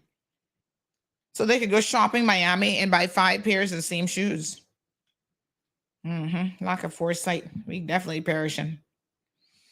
Anyway, y'all get on that deal. I want to give a big shout out to Tortuga Rum Cake Company. They have introduced a rum cake packaging for the original rum cake. Now, you know, y'all love y'all some rum cake. They actually offered me, I should get the box just to keep it for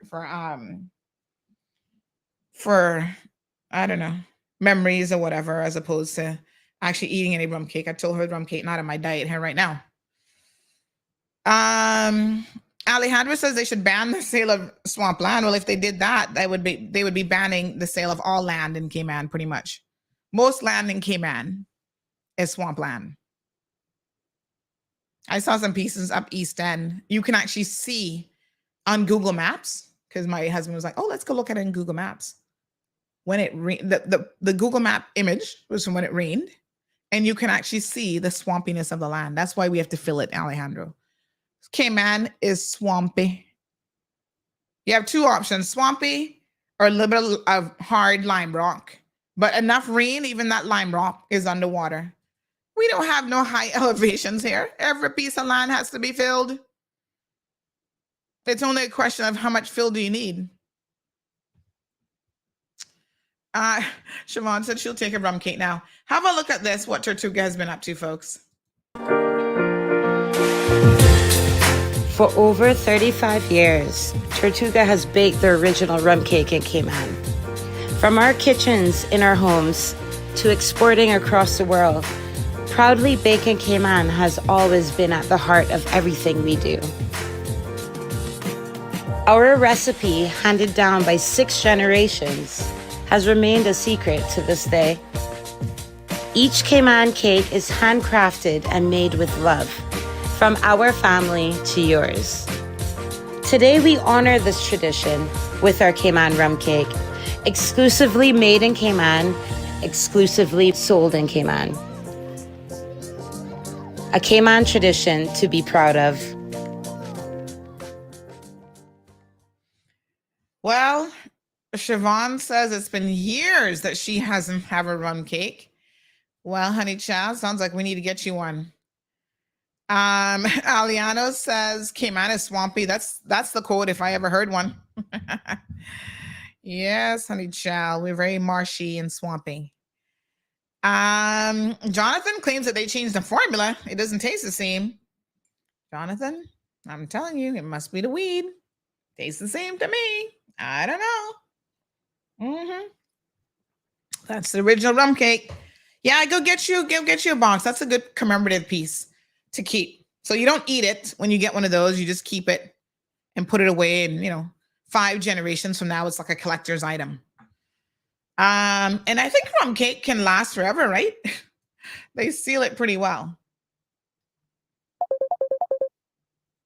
Good morning. Hello. Hello. Morning, Sandra. How are you today? Morning. I'm good. How are you? Not so bad. Sandra, I'm on radio or nothing though. Yes, you are, honey child, because I'm live until 10:30 every morning. Oh my gosh. No. Okay. No. Call me later. No, wait. What time? I'm gonna call you. After 10:30. Okay, darling. All right, Thank you. Good. Okay, bye-bye. So, folks, remember, every day from 7:30 to 10:30, what are we doing? Everybody wake up. We are live and direct. Right here from the beautiful Cayman Islands. Alejandro says that's why I like the free samples, to make sure it still tastes the same. Stefan says it's the original, Sandy. Stop calling out people. It's a little different.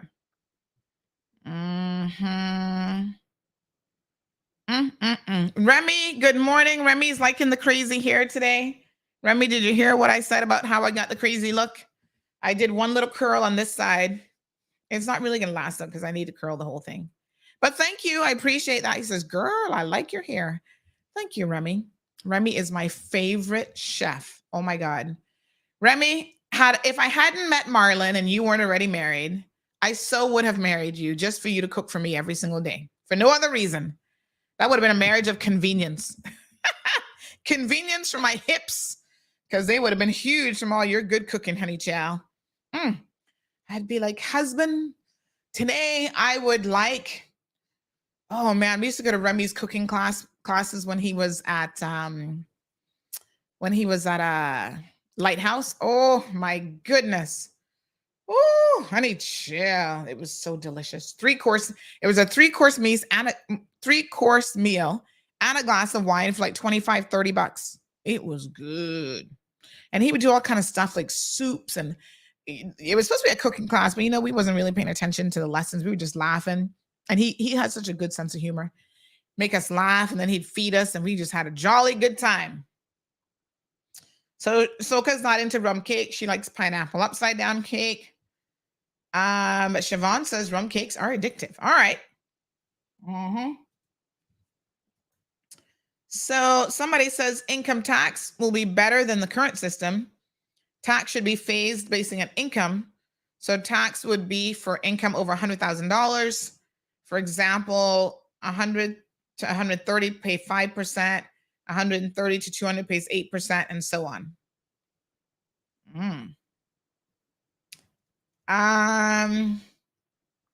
Someone's asking about COVID testing. Let me send that question to the HSA. That's a question for them. So I'll send that to them and ask them to answer that. Yes. Let me see what else. This person says blah, blah, blah, blah, blah.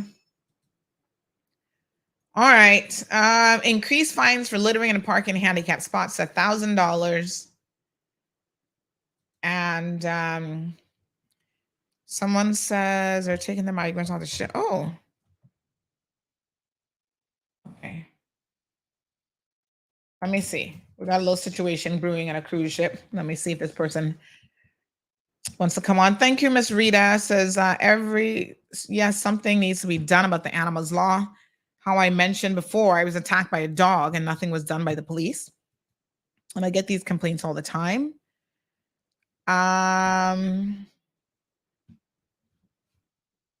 Yes. Somebody else says, waiting for this message. Good morning, Sandy. It is like that video I sent you from those dogs that rush at the old lady, poor Coco. If you can show the video, if you want to show the video, go ahead. Okay. Yes, I'll show the video. All right. Y'all want to see what else is happening in this country with vicious dogs? This person sent this to me on Thursday, actually. And this is an elderly woman. Look at this hot mess of a situation. I want y'all to get the message now that these things are very, very serious. It's nothing to laugh and joke about when dogs attack people or other dogs. And the fact that the legislation has no teeth means that little to no enforcement is being done. So, it's unbelievable. We're going to get to the scammer here in a second. Remy says, wonder why nobody purchased a Lighthouse restaurant. I heard that a lot of stuff had to be done to it. Somebody did purchase it and then they put it right back up for sale. But I heard that the roof and stuff was like, first of all, the asking price was a lot, which I suppose you can expect. But on top of that, the, it's needed work. It is an older structure. Siobhan says no teeth, more like no backbone. All right, have a look at this video, folks. Again, trigger warning. This is an elderly lady. I believe this woman is this woman in her 80s? I'm trying to remember. 88 years old. The person said, very scary. She's 88 years old and 3 years ago was very sick. She could walk and sit in the sun each day and walk in front by the car, but was scared to even go outside or leave her front door and just have the screen door open because she's scared that they will come in. So this just happened last week. Look at what this poor elderly lady, 88 years old, and you can't even enjoy your senior years. My God. Look, yeah. These are dogs, right front parking. Here's the old lady. She's don't come out the door. For the benefit of our radio listeners, I don't think it has audio. So here she is now. You see, nothing's going on. This just happened on February 25th, 2023 in the afternoon. 1:30 almost. All right, nice breezy day. You see the breeze moving the trees. So the little old lady wants to go outside and enjoy some of this breeze and fresh air. And look at what happens when she tries to do that. So here we come. I think she's going to be opening the door any second now. My poor thing. You see this kind of thing. And you know, the police, I must say, there's only 2 animal welfare officers. I think somebody said they might have finally gotten a third one. That's not enough. For as many reports as they get about these vicious dogs and all this kind of stuff, they need a whole team, a whole unit for this. And they need to take some lessons from what happens in America. They grabs them up and haul those dogs away immediately. No, sir. We put some footing around here. Let me fast forward it a little bit if I can.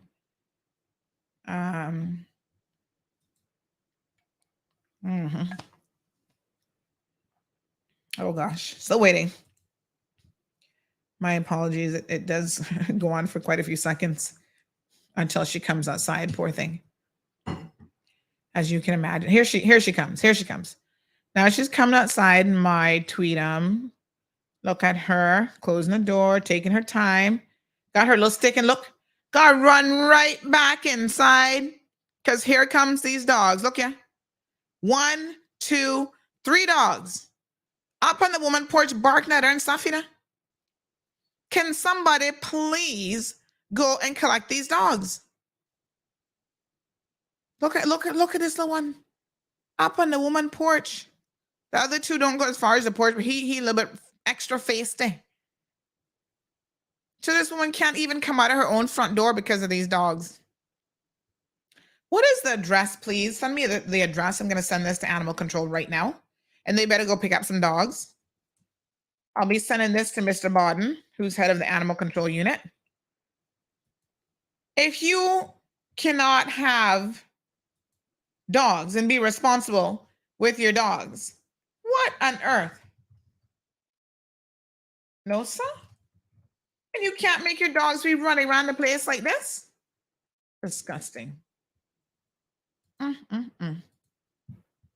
Wow. Unbelievable. Somebody better go deal with them here today. Ay, ay, ay.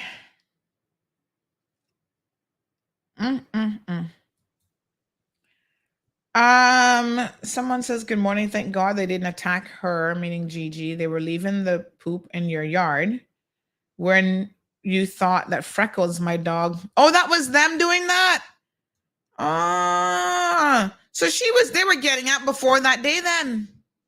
So there's a neighbor now telling me that because we used to find dog poop in our yard all the time. And we were thinking it was the one that used to be a big pile. And we were blaming the wrong dog. It wasn't poor Freckles. It was those no good dogs next door. Oh, now I know. No, sir. Boy, I tell you, I never knew that, you know. But it makes total sense.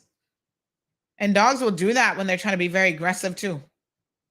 Really makes me want to go over there and kill them today. But let me try and calm my nerves. Because God knows. I tell you, no, sir. Oh my gosh. Absolutely horrible. Okay. Don't worry. They soon be dealt with one way or the other. I will say no more about that subject matter at this particular time, but thank you for letting me know that really wasn't Freckles after all. Interesting. All right. This person says we have a saying in Bermuda, if you're white, you're right. These expats come to the island thinking that they're better than us. Some of them do.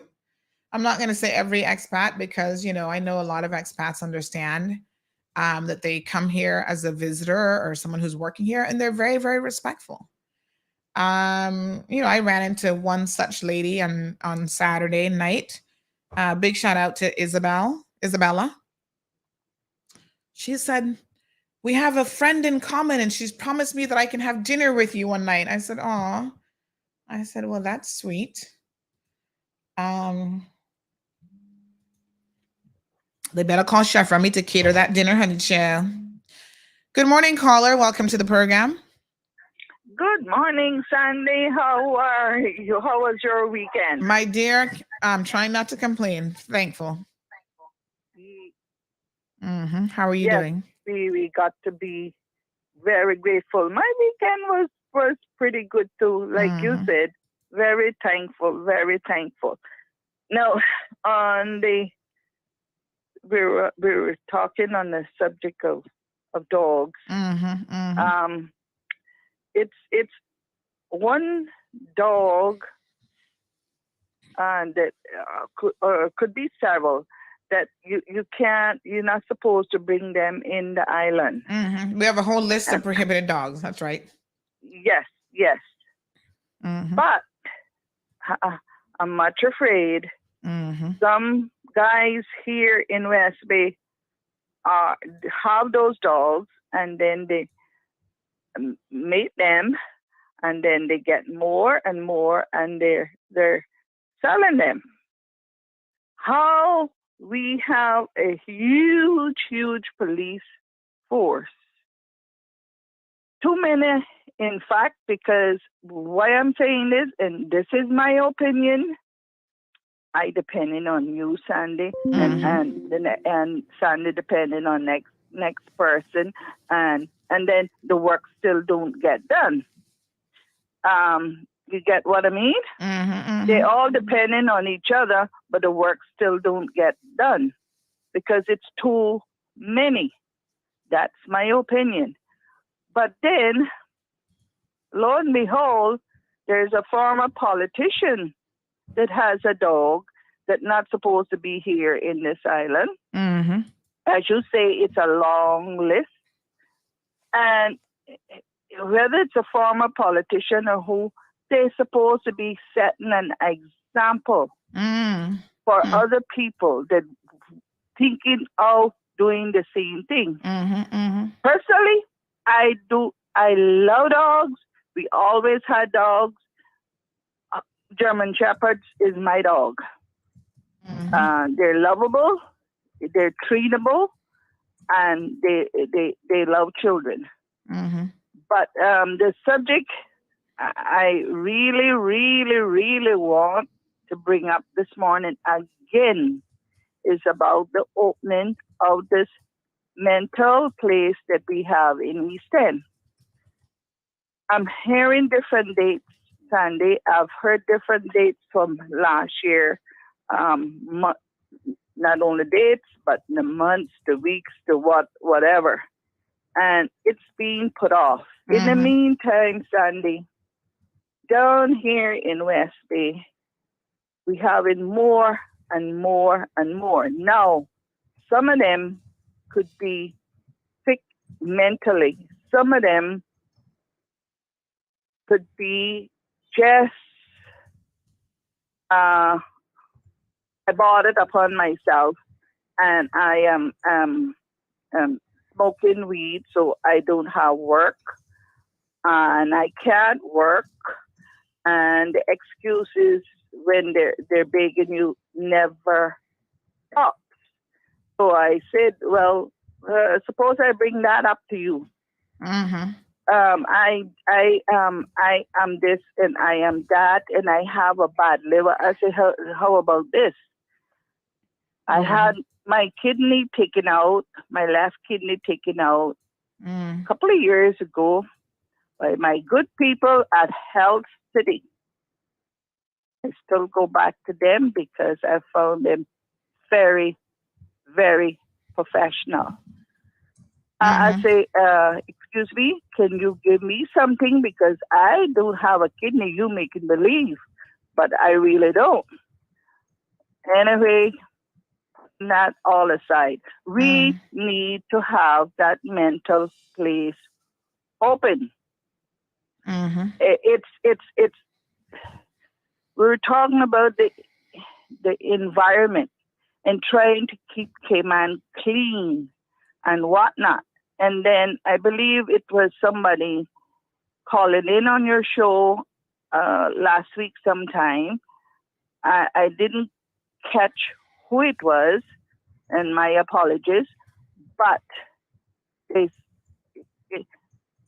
should come down here in West Bay and see the idleness and the garbage around places like on the turtle farm, and I'm talking about no turtle center.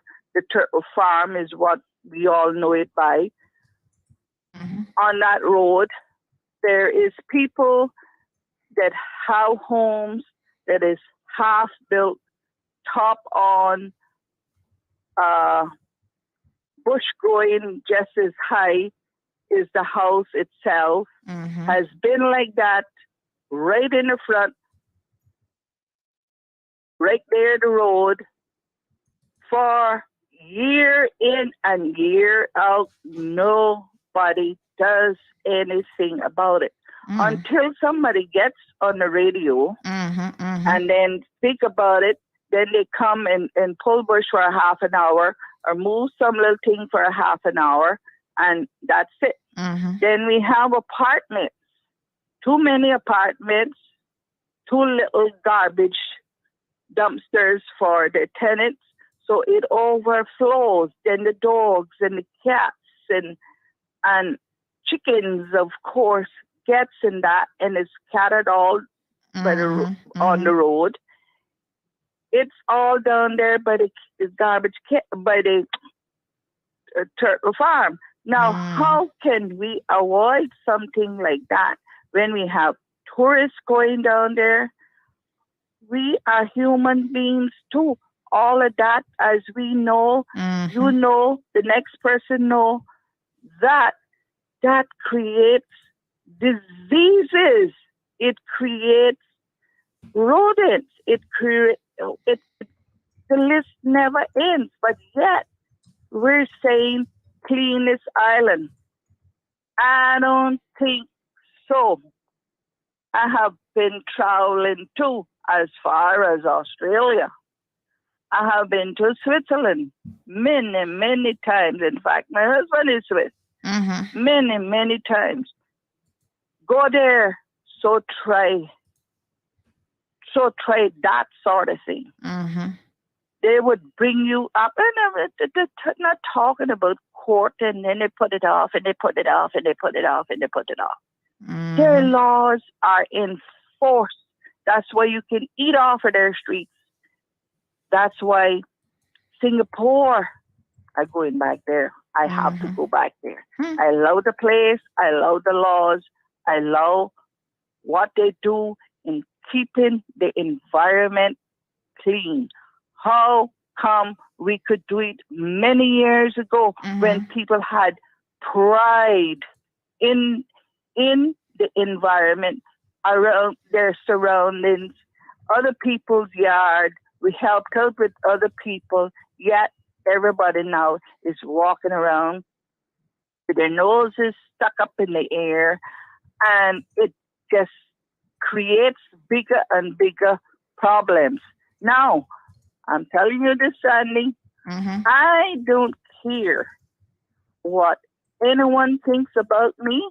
It's my opinion, but if we don't get it together along with the high prices, I ain't talking about groceries or anything else. Forget that.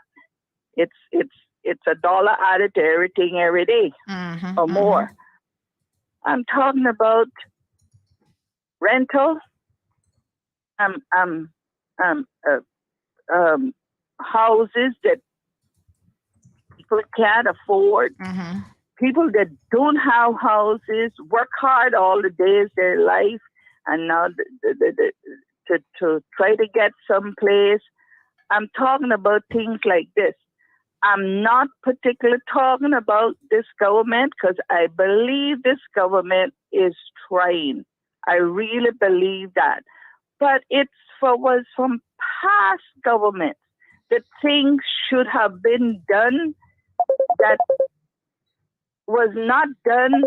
Then when the next government come in, 1 second, then Marvin. they blame that government. But I thank you, Sandy, because it could perhaps be other callers and other Yes, ma'am. people with other opinions. Good morning to you. It's my opinion, and I'll preach it all the time. Thank you we so have much. to get our act together. Thank you, caller. I appreciate it. Thank you. All right. Have a good day. Yeah, so getting our act together is something we all hope that we can do more and more each day. Now we've got a special guest who's joining us on the call this morning, Miss Marva Bodden-Reed. Marva, good morning. How are you? Good morning, Sandy, and good morning, Cayman. I am great, fine, thank you. And you guys, I hope you all are doing well. Happy birthday, first of all. Oh, thank you. Yes, it is. I'm still celebrating my 50th. That should have happened, in 2020, of course. So I've just added two additional beautiful blessed years, and then started my 53rd this morning or last night. But yes, and I'm on a cruise, Eastern Caribbean cruise. This was planned in 2020. Enjoying it with my mom, of course, and I'm here in the beautiful island of St. Martin this morning. Oh, beautiful. So you've had a little bit of excitement on your cruise. I guess there's never a dull moment, my dear. So tell us, absolutely not. For the benefit of our listeners, tell us exactly what's going on. Yes, so last night, when we were cruising, it was about 10:30, 11 o'clock. And they're 1 hour ahead of us, of course, over here in the Eastern Caribbean. So on our way sailing from Tortola over to St. Martin, I just finished dinner when the captain came on and made an announcement to say that, of course, he had received a distress call. U.S. Coast Guard had contacted him, and we were near a ship that needed rescuing of migrants, and they were going to stop. Wanted us to know. Must say the team of the Celebrity Millennium, very professional. Announcements all the way, to let us know what was happening. And went up on the top deck to see what was happening. It was crazy. It was like that mixed emotions, it was like you're sad, but then you're happy to see what was happening. And I can tell you what really blew my mind was the fact that it's over 2,000 plus of us that's on the ship. And literally the top deck was filled with everybody. Everybody left the show, left the dining room, came out of their rooms, and they all came upstairs on the 11th deck. And everybody had out their cell phones with their lights on, signaling to this boat that was distressed out there in the middle of the ocean that and you're about to be rescued. And you could hear them screaming on the ship. We were very close to them, of course, and you could hear them screaming, help, save us. And in no time, it happened so quickly. In no time, the ship launched one of their rescue boats, and they took, the migrants on. In less than 30 minutes, all of it happened so quickly. But it was a great rescue, and I was blown away, Sandra, to see the amount of persons that was on this boat. It was like a speedboat. And at first I thought, well, the captain first made an announcement to say it was approximately 12 migrants. We learned this morning, and sorry I wasn't able to do it live this morning because it was quick when they were taking them off the ship and handing them over to the authorities here. But I recorded it, very professional, the way they handled them and everything. Right. But it was 33 migrants. Oh my God. Now I'm playing on the screen. Sorry, Marv, I'm actually playing on the screen some of the footage from your feed last night. Yeah. So these are the two little small boats that these migrants were on. Well, they were on the little small white boat. Oh, they were just on the small. Yeah, the little small white boat. Oh my And the red gosh. and white lifeguard boat, that is for the Celebrity Millennium, and that was what was launched to go and So the to lifeguard rescue them. boat is bigger than their little boat. Yes. Oh my Yes, gosh. it's literally twice the size. And it was 33 people on board, and this morning when they were taking them off the ship and handing them over here to the authorities, there were 3 infants actually. Kids, teenagers, adults. Now, were these Cuban migrants or? Well, we didn't learn of their nationalities. I would say by the look of things, they could have been Haitians mixed with Spanish people. We didn't learn of their nationalities, and truthfully, it didn't even, it didn't even bother. I heard people asking, "Oh, where are they from? Who are they?" At this point in time, who cares where they're from? They were rescued. That was what was most important. Wow. So sad, really. It was. So they came on board last night. They rescued them last night. Oh, and you guys could hear these poor people crying for help. Yes. Where did they, when they took them on board, do you know where they kept them on the ship? No, I don't. Yeah, they just kept, everyone off of, I guess they would have brought them on the first deck, and that's normally where you embark and disembark.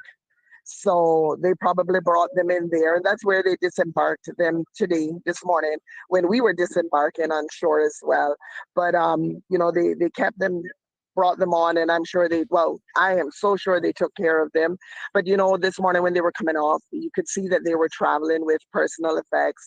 They had their bags, backpacks, their little travel bags, I guess, with clothing, etc., personal effects. But yes, it was one of those moments when you hear of it, but then you get to experience it, and to see kids, infants, yes, yes, a little bit heart-wrenching there. But again, like I said, huge, and I complimented all of the team last night and even this morning, and told the employees of the ship, thank you, thanks for what you guys did, thanks for doing it. And like the staff say, they like, hey, listen, we're here as a cruise ship to entertain and take care of our guests, but our main reason also is to save lives out there in the waters. So that's what's most important. Yes. Wow. So crazy. It's something else. I mean, we have to be so incredibly fortunate and grateful that our circumstances don't force us to get on a boat. Even those who are claiming that they live in Cayman, they're still able to get on a plane and do so, and buy an airplane ticket for thousands of dollars. Of course. But yeah, this is really something. And this is exactly what I say on social media when I see that we take migrants into our country and then they become ungrateful to us. They have to be very appreciative to the people that save them, very appreciative to the people that welcome them with open arms and take care of them. And in the general public, we have them there for months and years, and we take care of these people. And what really bothers me is when they act up and they become totally ungrateful to the people of the Cayman Islands. Absolutely. Yep.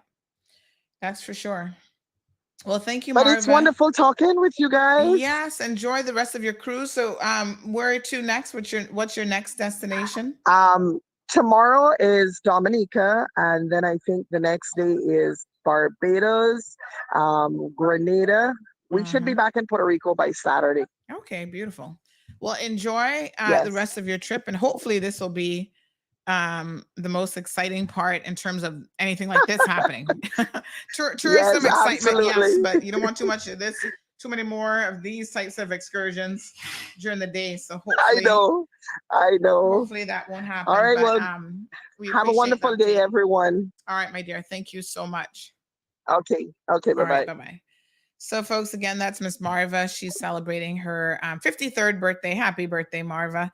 And, bringing us up to date. As you guys can see in your screen, that little boat had 33 people on it. Oh, my gosh. That's so insane. And they're being rescued then by the cruise ship workers who were bringing them on board, and then of course they have to hand them over to the local authorities there. Did she say St. Martin? Anyway, this is, gosh, they kind of traveled far though. Like I kind of wonder. That doesn't quite sound like the route that Cubans would take, but I'm not too sure. We know Venezuelans also tend to sometimes take a very dangerous migration route as well to try to escape their issues. But they tend to end up in Trinidad, I think. I don't know. They have a really bad migrant situation. Sometimes they die. A lot of them die as well, trying to make that whole journey. So the number of refugees and migrants from Venezuela surpassed 7 million globally, according to data from governments receiving them, making them the second largest external displacement crises in the world. What? Oh my God. Well, this is according to the UN Refugee Agency. And you know that in Venezuela, the situation is really, really quite atrocious there. It's unfortunate because, again, an oil-rich country, natural resources, but the people are so poor and they're suffering mostly because of political corruption.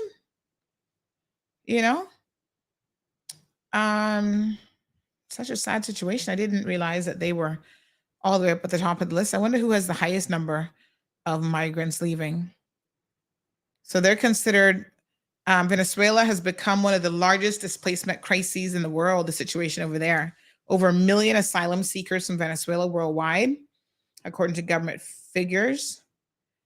And over 200,000 recognized refugees from Venezuela. This is some statistics again from the United Nations Refugee Agency. No power. They're having to stand in line for foods if they can get it. Says that they need international protection. Oh my God, it's horrible.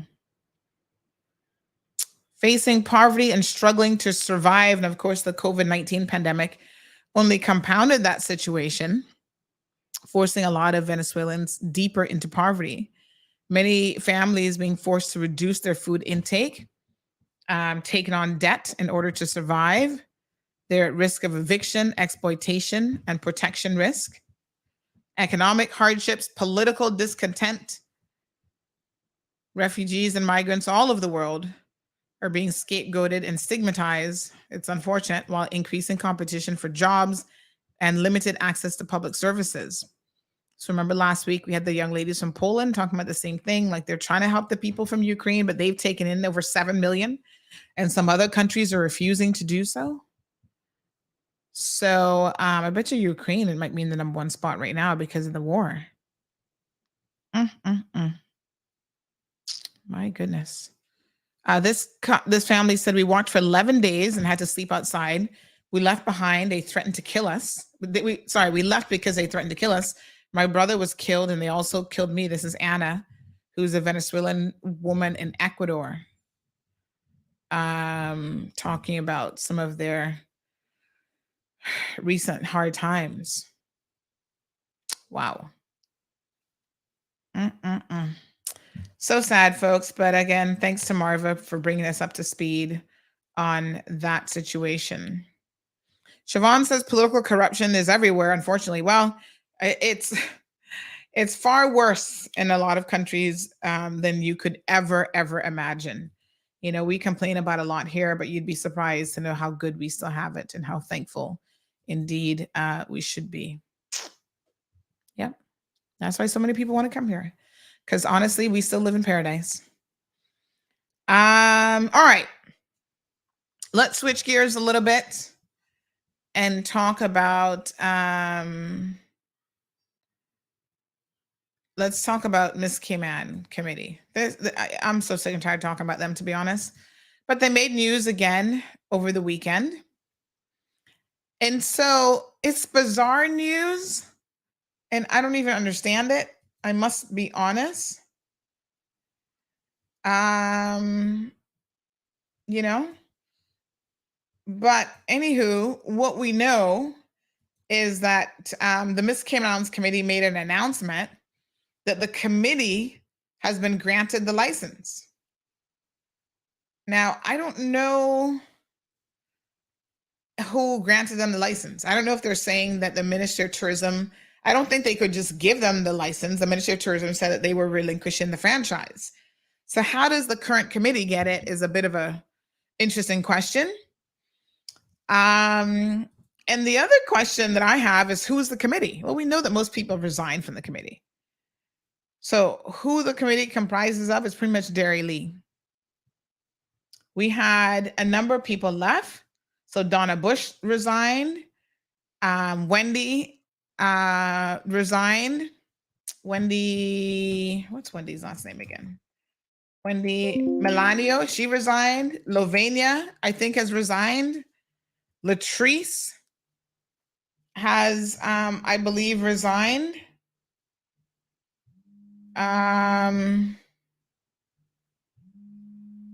So I think it's the treasurer, who is Nicole, whoever Nicole is. I don't know which Nicole that is. And Heather is parliamentary secretary. So she was involved through the ministry. So I don't know if Heather still remains on the committee or not. So it's Derry and the treasurer, and that's the committee that has taken over. Anyway, she claims that the committee has appointed her as national director. Good morning, caller. Welcome to the program. Good morning, Sandra. Can you hear me? Yes, I can. Oh, Minister, good morning. Oh, you're going to clarify some of this for us? Yes. Oh, beautiful. I worked really, really hard to try to make sure that we move away from the negativity surrounding the unfortunate situations with the pageant. Mm-hmm. And as you have heard, the government has decided to no longer be the franchise holder. I, like you, have been made aware that Ms. Derry Lee has secured the franchise. I'm not sure how the structure is, but I too agree with you that when the statement went out to say the committee has gotten the franchise, it leads to some ambiguity. Now, I want to make sure it's clear that the government has no involvement with this. What the committee is, I do not want it to be associated with the government-appointed committee because the franchise cannot be appointed to the government committee. The government has selected a committee to manage. When we had the franchise, that committee is still responsible until the end of the reign of the current now new queen, Chloe. Yes. And that's the end of the government's involvement. And can you say who is left on that committee? Because I think it was really confusing when this announcement was made. What else was confusing, Minister, is the fact that they have managed to take over the Facebook page and made this announcement through the government committee Facebook page. Like, to me, that's like, huh? So I think that's why people were like, is government still involved in this? Is government funding this? It was a bit weird. So if it's the government committee, and then they make this announcement that the Miss Cayman Islands Universe Committee, which was the government committee, has obtained the franchise, isn't that a bizarre announcement? Like, I was confused. Yeah, I agree. There's a lot of confusion there, and I don't think it was managed right. As you know, I just returned home this last evening, and I don't think it should have been done in that way. We have to now start to separate the two worlds. By all means, the committee who was a part of it before, whoever is still willing to serve, I welcome them to continue on in this pageant world on their own right, but it cannot be seen as in connection with the government. The government will support any independent body by way of a contribution, or like, say, for instance, what we do with Miss World at the current moment. The government gives them a scholarship, and that's the closest involvement we do. We have no dealings with the running or the management, and that's the government's intention to do exactly the same with Miss Universe, whoever was the winner of the bid, which we now know.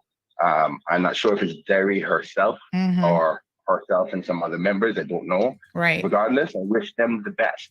But what Art, I let want me to ask you a ensure- question though. I mean, supposedly government would have had the things like the Facebook page and whatever. Have you guys given them permission to use your Facebook accounts and so forth? Well, the Facebook accounts were started by the then committee. So obviously that would still have access to them. And obviously we have to rectify these things because of the misconception, like you rightfully have come to the conclusion, because it's about 15 people have called me since Saturday telling me the same thing to say, well, what does this mean? Is the government still involved or not? And I want to make sure it's clear. The government is not involved. We are trying to transition out of this smoothly with the least amount of issues or same perception of problems. And so obviously I'd have to speak with the new franchise holder and say the things that are government seem to be government to separate the two worlds. Right. And when you say a committee, do we call it the new form committee or the independent committee? But we have to make sure that it's a separation. Government is not involved in this. And when you let me ask you a question. When the government relinquished the current franchise, was that relinquished immediately or until August because there's an announcement that Miss Chloe would hold the title until August. So do you still technically legally have the current franchise committee contract? We no longer have the contract. Matter of fact, during the press conference, which unfortunately we weren't unable to attend, we were given notice that, it was going out for bid, and we had 7 days to decide whether we wanted to continue. At that point, you would pay for the franchise and continue on. We didn't do that, and we informed them that we no longer want it.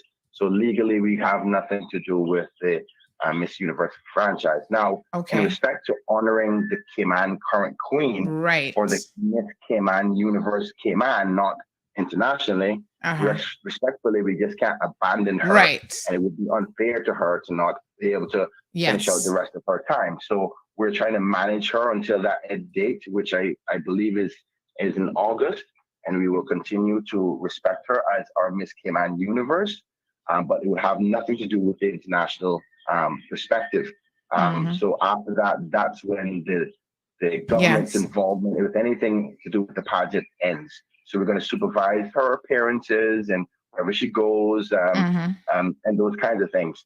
But besides that, that's all we're involved with. Because you see how confusing, and this, of course, calls into question a lot of things about we've had our questions and concerns about the leadership of the committee. But of course, one of the things that they said in their announcement that also further complicated it and made it confusing is they actually make reference to Miss Chloe, who's the current reigning Miss Cayman Islands Universe winner, as though they were now in control of her. So it says crowning for the beautiful Chloe Powery Doxy will be announced at a later date and the public are welcome to attend.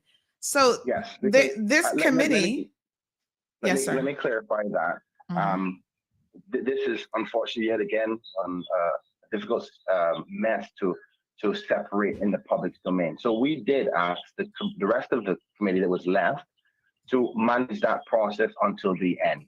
Because obviously we didn't know whether they would get the franchise or somebody else or whoever else would apply for it. It's open to the public. Now, the committee, particularly that I believe of Miss Derry Bakers, was interested in that process, and she has the right to apply for that. She was successful, but now with her success of getting the franchise, we now have to figure out how to separate these two worlds, because the committee was also charged with the transition period of ending this process with Miss Chloe from the government perspective. So now it seems as if with her getting the franchise, government is still connected to the franchise by the fact that she's managing it. And the way that she announced it, right? To do an announcement saying that, okay, this committee now has the franchise, and then to also talk about Chloe in that same announcement, gives the wrong impression if what you're saying is technically and legally correct. It almost sounds like there is no distinction, government's giving up. There is, and hopefully that this can go smoothly and it's understood that again, the government wishes whoever the new franchise holder is, because I am too confused about, because it's their private business, as to who individually has the control. And I believe that Miss Derry is, and I wish her well, with her success in respect to this area, but it can't be, I don't want the perception to be that her now having that franchise affects the government's process. So right now we're just trying to manage Miss Chloe, allow her to individually have her reign, and that's our end of our involvement. Now what happens, because another question has now come to my mind, is there's potentially a pageant that's going to happen with a new franchise holder, and how that affects the current reigning queen that the government wants to finish transition out. So what happens with the queen when they have a new pageant? Does she go there and then, you know, pass on the crown? So there's going to be a little bit of managing here, but I want it to be clear that the government has no involvement with the franchise and the ruling and the decision making in respect to whoever the new holder is. We're just trying to manage Miss Chloe now out of the last of her reign. So with that being said, I would like to take this opportunity to wish my amazing Miss Mara Borden-Reed, who just called in, a happy birthday. I know she's taking the right needed vacation because she worked so hard, and I wish her the best vacation ever. So thank you so much for allowing me the time. All right. I'm actually supposed to be at a flag swearing in thing for Commonwealth Yes. Day. Thank you so much. Appreciate it. God bless you. Okay. So we appreciate the minister calling in, folks, to clarify that very, very important point, because like I said, we definitely had a lot of questions about this. It's confusing, but you know, this committee was famous for doing things that made no sense. So I am not really surprised that continues. Why make? I don't even understand it. You know, the fact that they have been allowed to take over this page when that was really, that committee was a government committee. It's the same people, whoever's left in the committee, which I understand is probably only one or two people. So Derry talks about a committee got the franchise. Well, it's her and the treasurer that's left, as far as I know. Everybody else has abandoned ship, and she will now seek to build out she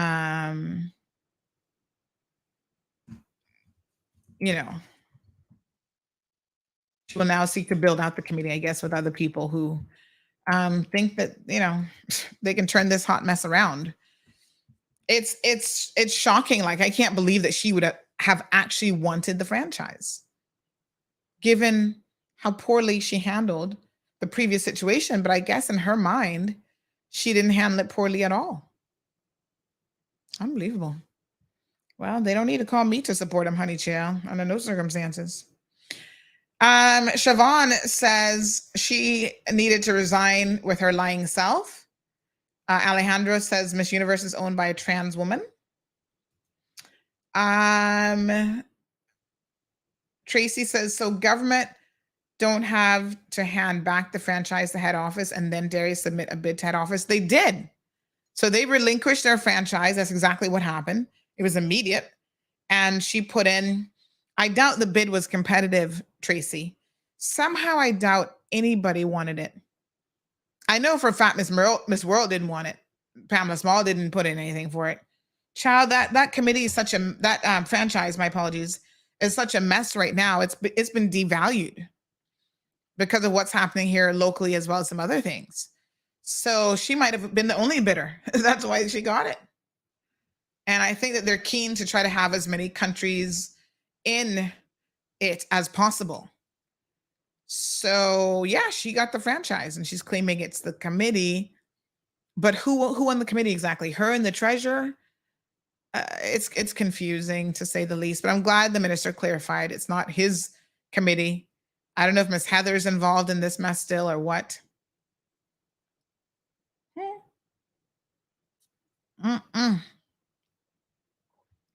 So apparently the remaining committee members, as the minister said, will be, I guess they'll be trying to just help Chloe through until August, just a few more months. So today is National Commonwealth Day. So let me, I think we're supposed to be sharing some of that. You also have the Youth Parliament broadcast that's going to be coming up here shortly. So please, folks, continue to tune in for that. The radio show will end at 10:30 promptly. Chuck is not in studio today. So what we'll do is we'll pull in the feed for our social media listeners so that you guys can watch the Youth Parliament.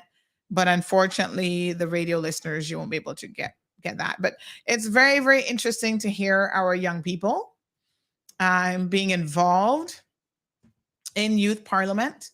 And it's very, very super interesting to hear them talk about, all of the ideas that they have. So this time they're going to be talking about transportation, and they've got some ideas to try to solve the public transportation problem. They may come up with some good ideas that the government can use. Who knows? Listen to young people, folks. They have valuable opinions. Siobhan said, oh, she definitely wanted it. Strong Will says, then she'll be looking sponsorship from the government. Yeah. Ironic, to say the least. The government said they'll give him a scholarship. Okay. I'm surprised. Like when you think about even the, like for me, some of the questions over the weekend I had was like, how competitive was it? Like I said, probably nobody wanted it so she got it by default.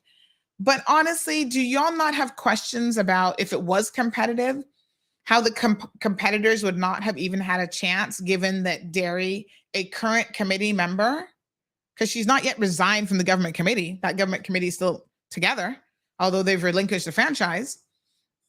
She would have had insider knowledge, insider information about the workings of the pageant and the franchise and so on, that really would have tipped it in her favor. So, but like I said, I don't think anybody wants it anyway. So it's probably not much of an argument that we really care that much. But Siobhan says people like that don't think they do poorly because they're narcissistic. And so they're going to see, they're not going to see anything wrong with their behavior. Tracy says, I'm going to ask Miss Universe head office. Child. Alejandro said, sold to the only bidder. Yep. Jonathan says the next Miss Universe is going to be interesting. The real women are going to have to work extra hard to compete with them lady boys next year. I'm pretty sure that we're not going to have any transvestites in Cayman running for the pageant, but you know what?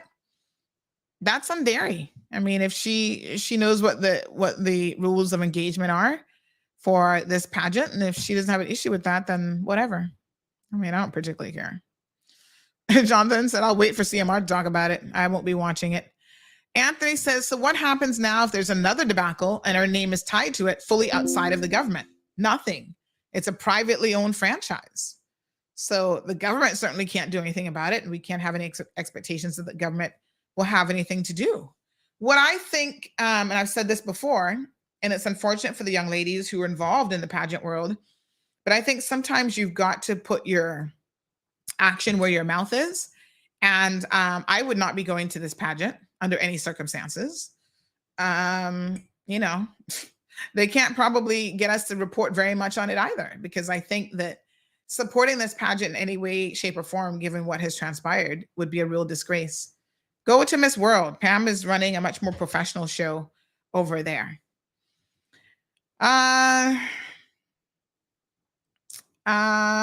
Richard says government should not be associated with a beauty pageant in any way. Well, now they no longer are, except offering a scholarship. Live says, I wonder who would be the gullible contestants that would want to work with her. I mean, let's be very, very honest here. At the end of the day, quite frankly, I think that any young lady who values herself, who gets involved in this pageant, would be devaluing her self-worth and devaluing herself. So I wouldn't encourage anybody. So somebody said yesterday about my daughter, she was at the salon getting her hair done. That's always an ordeal, chill. But we have it down to a bit of a science now. And they said, oh, she's so beautiful. She's so pretty. Maybe she should run, one day she'll be a Miss Cayman. I said, oh, please don't wish that on my child. Please don't wish that on my daughter. No. I'm not interested in the pageant world like that, not at all.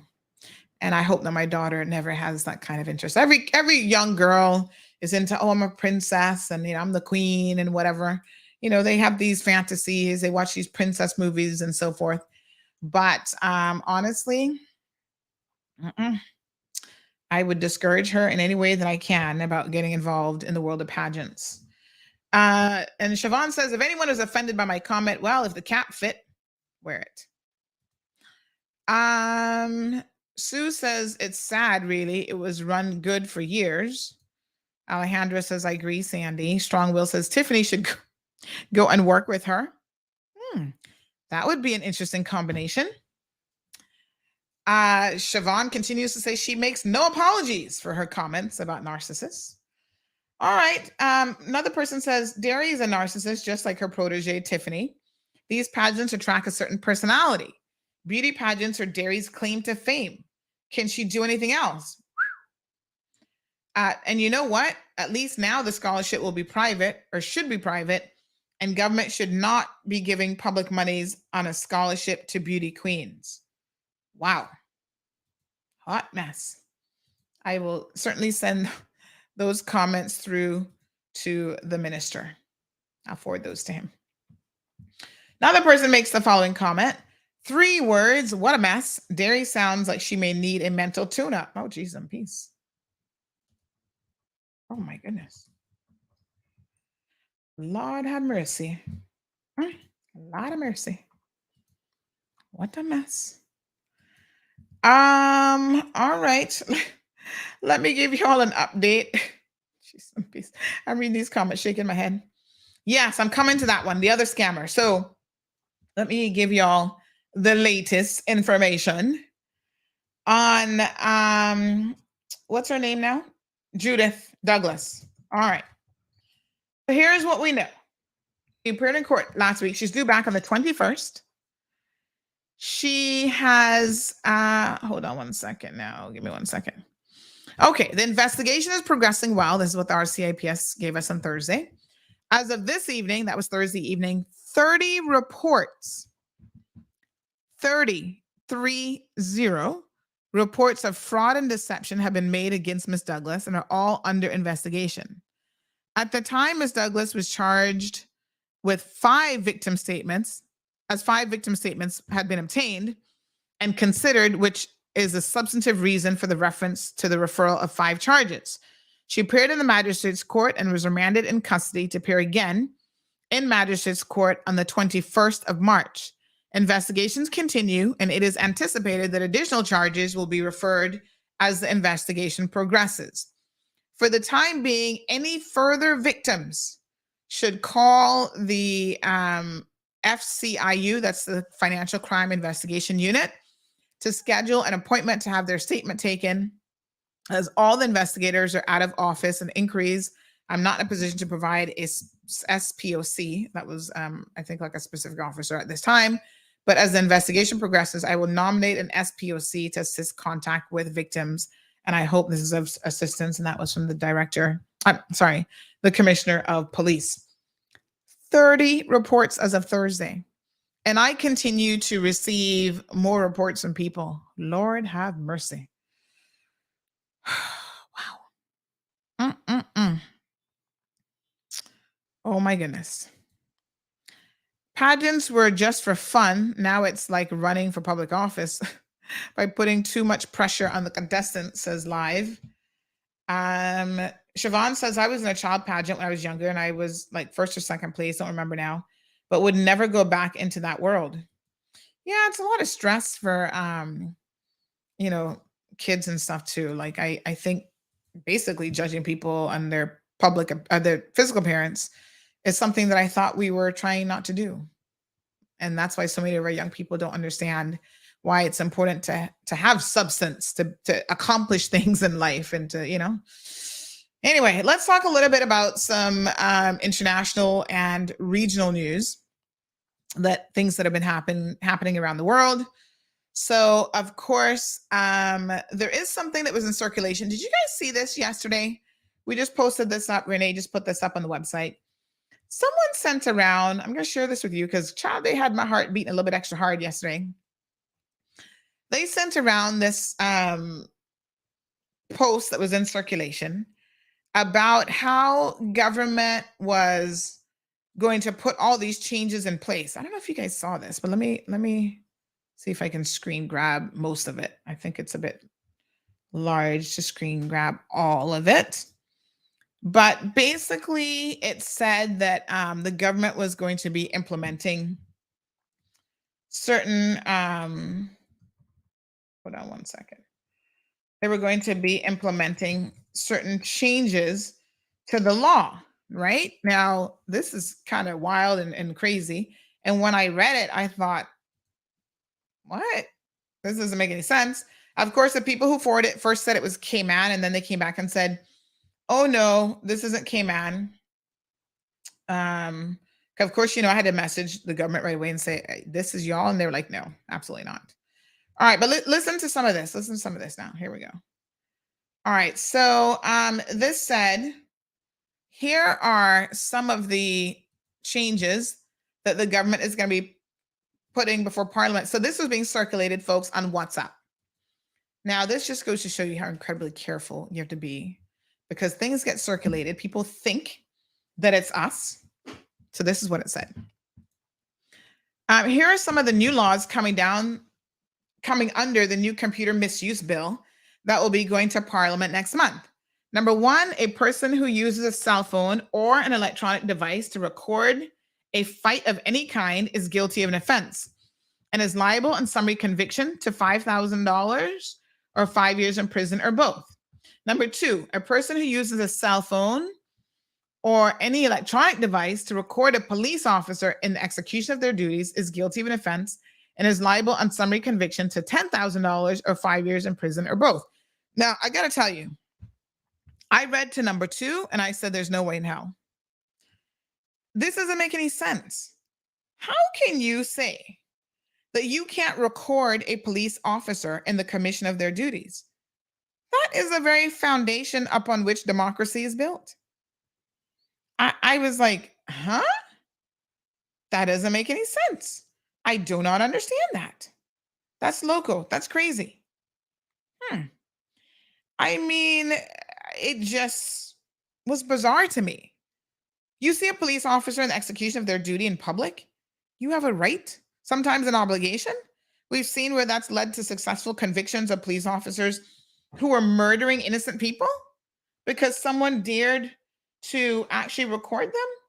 So when I saw that, I thought, oh God, I'm going to stop reading this because this seems like it's quite ridiculous.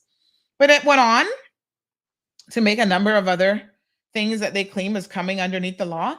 A person who wants to use a cell phone or other electronic device to carry out recordings of themselves that might contain misinformation to present that information to the public must first seek permission of the Government Information Services. What? So you must seek GIS's permission? Again, doesn't really make any sense. Number four, a person who uses a cell phone, hold on. A person who uses a cell phone or any electronic device without the permission of GIS, Government Information Service, to make any recordings of themselves that might carry misinformation is guilty of an offense, and talks about that again. A person who records another person without their permission is guilty of an offense, liable in summary conviction. So there's like 9 or 10 things here that they claim at first was our government. Well, I sent it to our government. They said, no, absolutely not. Then a note came shortly after to say, oh, that was from Barbados. The Bajan government apparently had lost all their good senses and all their mind. I thought, it seems like this is really a step backwards. Even, I don't expect this even from people in Barbados. So likewise, it didn't make any sense. Well, lo and behold, CMR is on the job. Come to find out, this is not true at all. This is a bit of fake news. We've corrected it. Fact versus fiction. Fake news. The Barbados Attorney General, Dave Marshall, has had to respond to this message because it was circulating all over the place. The man has actually said that this is completely false. There is no truth to it. What a hot mess. Can you imagine? Poor guy had to intercede and issue a public statement, I think on his Twitter or Instagram account or somewhere about not to believe this. So this is not true at all. Isn't that just crazy? Oh my gosh. The ability for fake and misleading information to really be put out in the public is shocking. And so much time is spent trying to correct misinformation that what are you going to do except correct it and hope now that people will stop circulating this kind of stuff. But people don't know, and you don't know, and you send it around, and next thing you know, people are actually believing that somebody in the world was going to be circulating this or passing this legislation rather, and it's simply not true. Anyway, as though these governments don't have enough time to be focusing on other stuff, we now see that they have to be trying to correct misinformation. Like we try to go to the source whenever possible and actually ask. But sometimes I find that when you can't identify, like people send you this and then they don't even tell you who it is, who it's from. And I'm like, that's when I'm always suspicious. I'm like, what country this is? Because of course, if I can't identify the source, then I can't say, is this accurate information? So big shout out then to the Barbados government. They have a cybercrime statute that I think they're going to be doing some amendments to. It's a 2005 piece of legislation, but of course none of it is related to that. So what a mess. All right, so I guess we're crystal clear on that, hopefully. All right, so this bank collapsing, we have about 15 minutes left in the program. Let's talk about this bank collapse in the US for a minute. This is actually quite a big deal. It's the first bank that has collapsed in over a decade, the largest bank collapse, I should say, in over a decade. And folks, they've shut down now. The feds have taken and shut down another bank because this is going to have a trickle down effect. Now, I was confused because this is a bank in Silicon Valley, failed on Friday.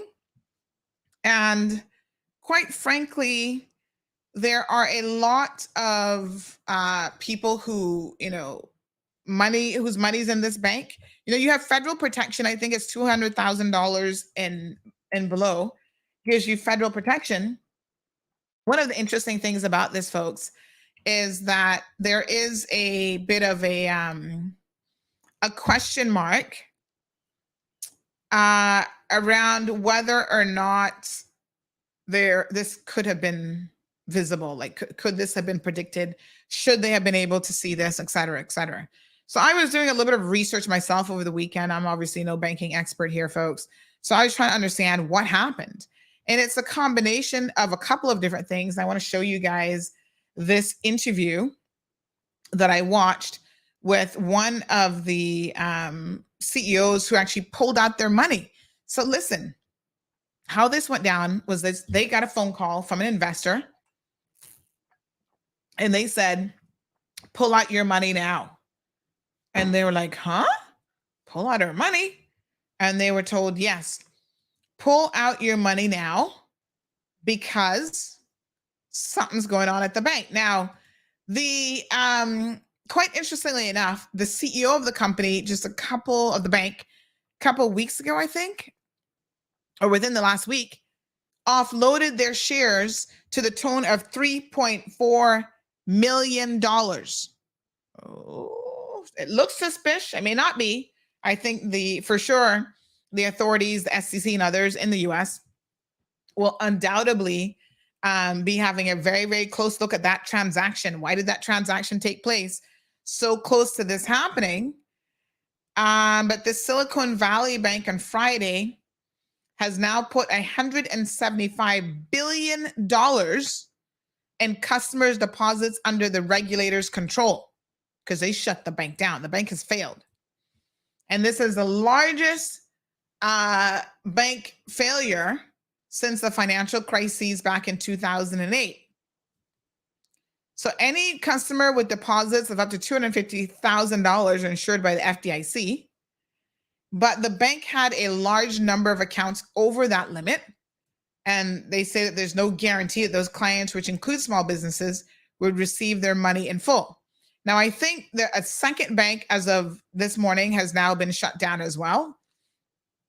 So regulators closed another bank, and they're saying that they're going to protect taxpayers who were not going to bear the cost. Well, I don't know who's going to bear the cost then. But this is quite interesting. And there could be other institutions that might be impacted because of the closure of these two banks. President Biden says he's firmly committed to holding those responsible for this mess fully accountable and to continuing their efforts to strengthen oversight and regulation of larger banks so that we are not in this position again. So this other one is Signature Bank, I think is what it's called. And this marks the third significant bank failure within a week. So they had Silvergate, which is a California-based bank that made loans to cryptocurrency companies, announced last Wednesday that it would cease operations and liquidate its assets. Now, that one I'm not particularly surprised about because we know cryptocurrency has taken a dive big time, mostly because of fraud. All these people out there peddling, become a cryptocurrency trader and this, that, and the next thing. I remember when people here were trying to get me involved in it, honey child. I'm a very conservative person when it comes to my money because I'm too poor for that. I'm too poor to be losing money I simply don't have. So they're like, oh, Sandy, you're an influencer. You could influence so many people to get on board. And when they were explaining to me how it works, my little brain is like, this sounds like a Ponzi scheme to me. Oh, you bring more people on board so that you can make more money and you can go up the pyramid. That's a Ponzi scheme. Call it whatever you want, cryptocurrency Ponzi. You know, they come on all different shapes and forms. You only make money because of the fact that other people are signing up. And I'm like, these people don't understand anything about finance and cryptocurrency and all this kind of stuff. And I'm certainly no expert, so I'm not going to go out there promising these people all kind of return on their money. And that, you just log into this website. It's so simple. This is how it's being sold to people. Oh, it's so simple. You just sign up and you log into this money and this app will do all the work for you. Yeah, well, now we find out that people are falsifying those apps and selling cryptocurrency coins and Bitcoin pieces and all kind of foolishness that didn't even exist. How many of them have been arrested and now prosecuted and all sorts of stuff for running fraudulent businesses surrounding cryptocurrency? If you don't understand something, folks, don't be jumping into it just because it's the hottest thing out there and everybody and their granny wants to be involved. That doesn't mean it's a good investment. No, sir. So the bank that closed, that does not surprise me, the cryptocurrency one. I'm surprised they lasted this long. So the Fed is going to announce a emergency lending program because, again, companies like Roku had over $500 million sitting in the bank. They didn't get their money out in time. I guess they didn't get the phone call. So listen to this. I want y'all to listen to this interview from this woman who talks about the phone call that they got and how they pulled out their money quick time. Bank collapse since the 2008 financial crisis, and it shut down today. It's called Silicon Valley Bank, and it is one of the tech industry's largest lenders, also lends to individuals across the country. It is now under control of the federal government. It was a sudden implosion, and it came after a run on deposits. So the bank stock lost 80% of its value this week, 60% in one day alone, yesterday. This morning, shares halted. It was over quickly. And then police showed up at the bank headquarters in California today. You're looking at that here. Customers reportedly even lined up at a bank branch on Park Avenue in New York City. The NYPD showed up there. Those customers demanding their deposits back.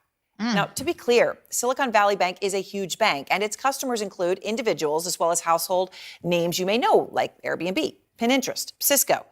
And this is a way bigger story. The entire banking industry is feeling the impact. U.S. banks at one point had lost over $100 billion in stock market value in just 2 days. And there are fears now that this could spread beyond banking to other parts of the economy.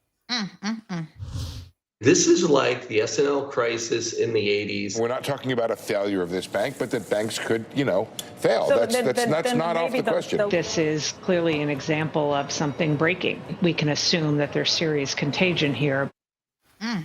Okay, Serious so when you use the word contagion, it begs the question, why could this happen at other banks? Well, for one basic reason, Silicon Valley Bank was doing what a lot of other banks are doing right now.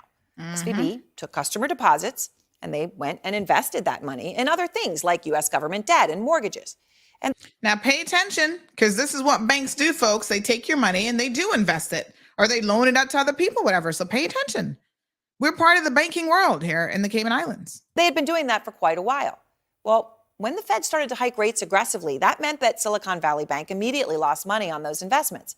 And at the very same time as they were losing money, as interest rates rose, those bank customers, those depositors, they needed to withdraw more money. So SVB started to sell assets, losing money just to raise the money needed to make good on deposit withdrawal requests. And then that turned into a spiral of fear and a race among customers to withdraw assets, the run on the bank. And yesterday afternoon, the CEO of Silicon Valley Bank, his name is Greg Becker, hosted a call with clients and said, quote, "My ask is to stay calm because that's what's important. We have been long-term supporters of you. The last thing we need you to do is panic." Well, when that's the ask as a bank, you're toast. And one person familiar with the situation asking me the hypothetical question tonight, what prevents runs on a whole bunch more banks next week? Unclear. It is an important moment, and tonight the Deputy Treasury Secretary, Wally Adeyemo, is trying to calm fears in an exclusive interview with CNN. Federal regulators are paying attention to this particular financial institution, and that when we think about the broader... Now, y'all see that? The CEO sold $3.5 million plus in stocks days before the bank collapsed. And then he has the audacity to be emailing his clients to asking them to stay calm. Well, if you're asking them to stay calm and don't take a run on the bank and withdraw their money, why are you selling $3.5 million in stock? You must stay calm and hold your position. But you see, he got more sense and he's trying to protect himself. They better dig into that transaction a little bit deeper, folks. This is what these people do. Financial system, we're very confident in the resilience of the system. Allison Greenberg is out front. She is the CEO of Ruth Health. It's a maternity care startup that has money deposited in Silicon Valley Bank. So, Allison, thank you very much for being with me. So you are right in the middle of this. Let's just start with when you realized you're a startup, you've got money at this bank, you're using that money to make payroll and other things. When did you find out something was wrong? So my co-founder, Audrey Wu, and I received an email from one of our seed investors. The email seemed cryptic. It was strange. It was urgent. It was not like the other emails he sends. And we were in meetings. We run a busy maternal health startup. We have so many concerns every day that this email just didn't make sense. So a few hours later, I called the investor and I said, "Hey, what was this email about?" He was out of breath, like he had just run a marathon. And he said, "Take your money out of SVB. Go into your account, take your money out as soon as possible." And, as a business owner, my co-founder, Audrey, and I constantly think about two things. We think about our team, the people we employ and their families, and we think about our patients, the mothers, the new moms, and the families that we support and their families. And so for us, it was do this now or else. Okay, and this was what, yesterday or the day before? This was yesterday between the hours of noon and 3 p.m. Okay, yesterday between the hours of noon and 3 p.m., you get this. So then you do it. You go and and how does that happen? They actually give you the money? I mean, these are the 3 hours before the world fell apart. So what happened then? Well, we were incredibly lucky to have that news early from an investor. We didn't withdraw the money immediately. We're conscientious business owners. We spoke to a few other investors. We spoke to friends. I mean, this is like calls going off the hook for the last 36 hours. When we felt confident that this was going to be a crisis, Audrey acted fast. And this is the kind of fear that actually incites focus. We withdrew the money through transfers and wires as soon as possible. I mean, she was withdrawing small amounts, big amounts, just to not set off an AI that might limit our withdrawals. And we were able to remove, this was not our only bank account, but we were able to remove the majority of the funds so that what was left when the website crashed was below the $250,000 FDIC. Right, so you have money there, and I know and the FDIC, in terms of, because the amount, I mean, obviously you had a lot more than that there. You were able to get that out. The amount that you have that's insured now by the FDIC, the $250,000, your understanding is you're going to get that pretty much right away. What we're hearing is by Monday. Okay, so that I think that should give people calm. The FDIC, if you're under the limit, it gives you is holding strong on this. So Barron's is reporting that the CEO, Greg Becker, I just mentioned him. I know you weren't on that call, but he had that call. That he sold nearly $3.6 million in stock less than 2 weeks ago. That's obviously worth zero tonight. I mean, I know you don't necessarily know this. I mean, imagine, folks, how lucky she was to be able to transfer the vast majority of their money so that they could continue to make payroll and continue to make their financial obligations. They get $200,000 protection from the FDIC. Anybody who's got more than that in there, there's a real question mark about how many of that, they'll be able to get full access to immediately, or what it is that they'll need. It's a hot mess of a situation, folks, but we'll keep you guys updated for sure. We've got our evening news, our morning news now available. Let me just go ahead and cue that up. Folks, thank you guys so much for tuning in today. Very lively discussion as always. So yeah, somebody said, so she was tipped off. Yes, she got a phone call. People were talking. There was buzz, literal buzz all around the place today.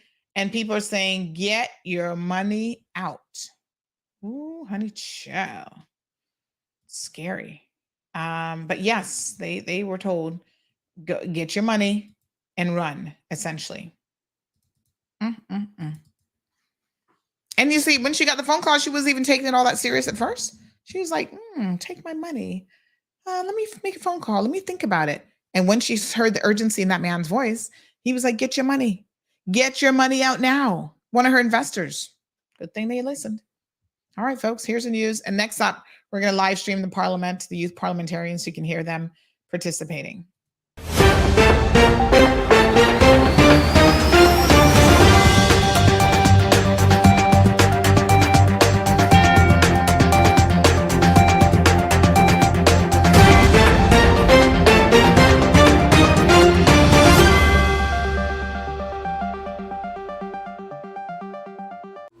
Hello, I'm Kevin Watler, and this is your CMR Daily Buzz. Here's a summary of some of Cayman's latest headlines.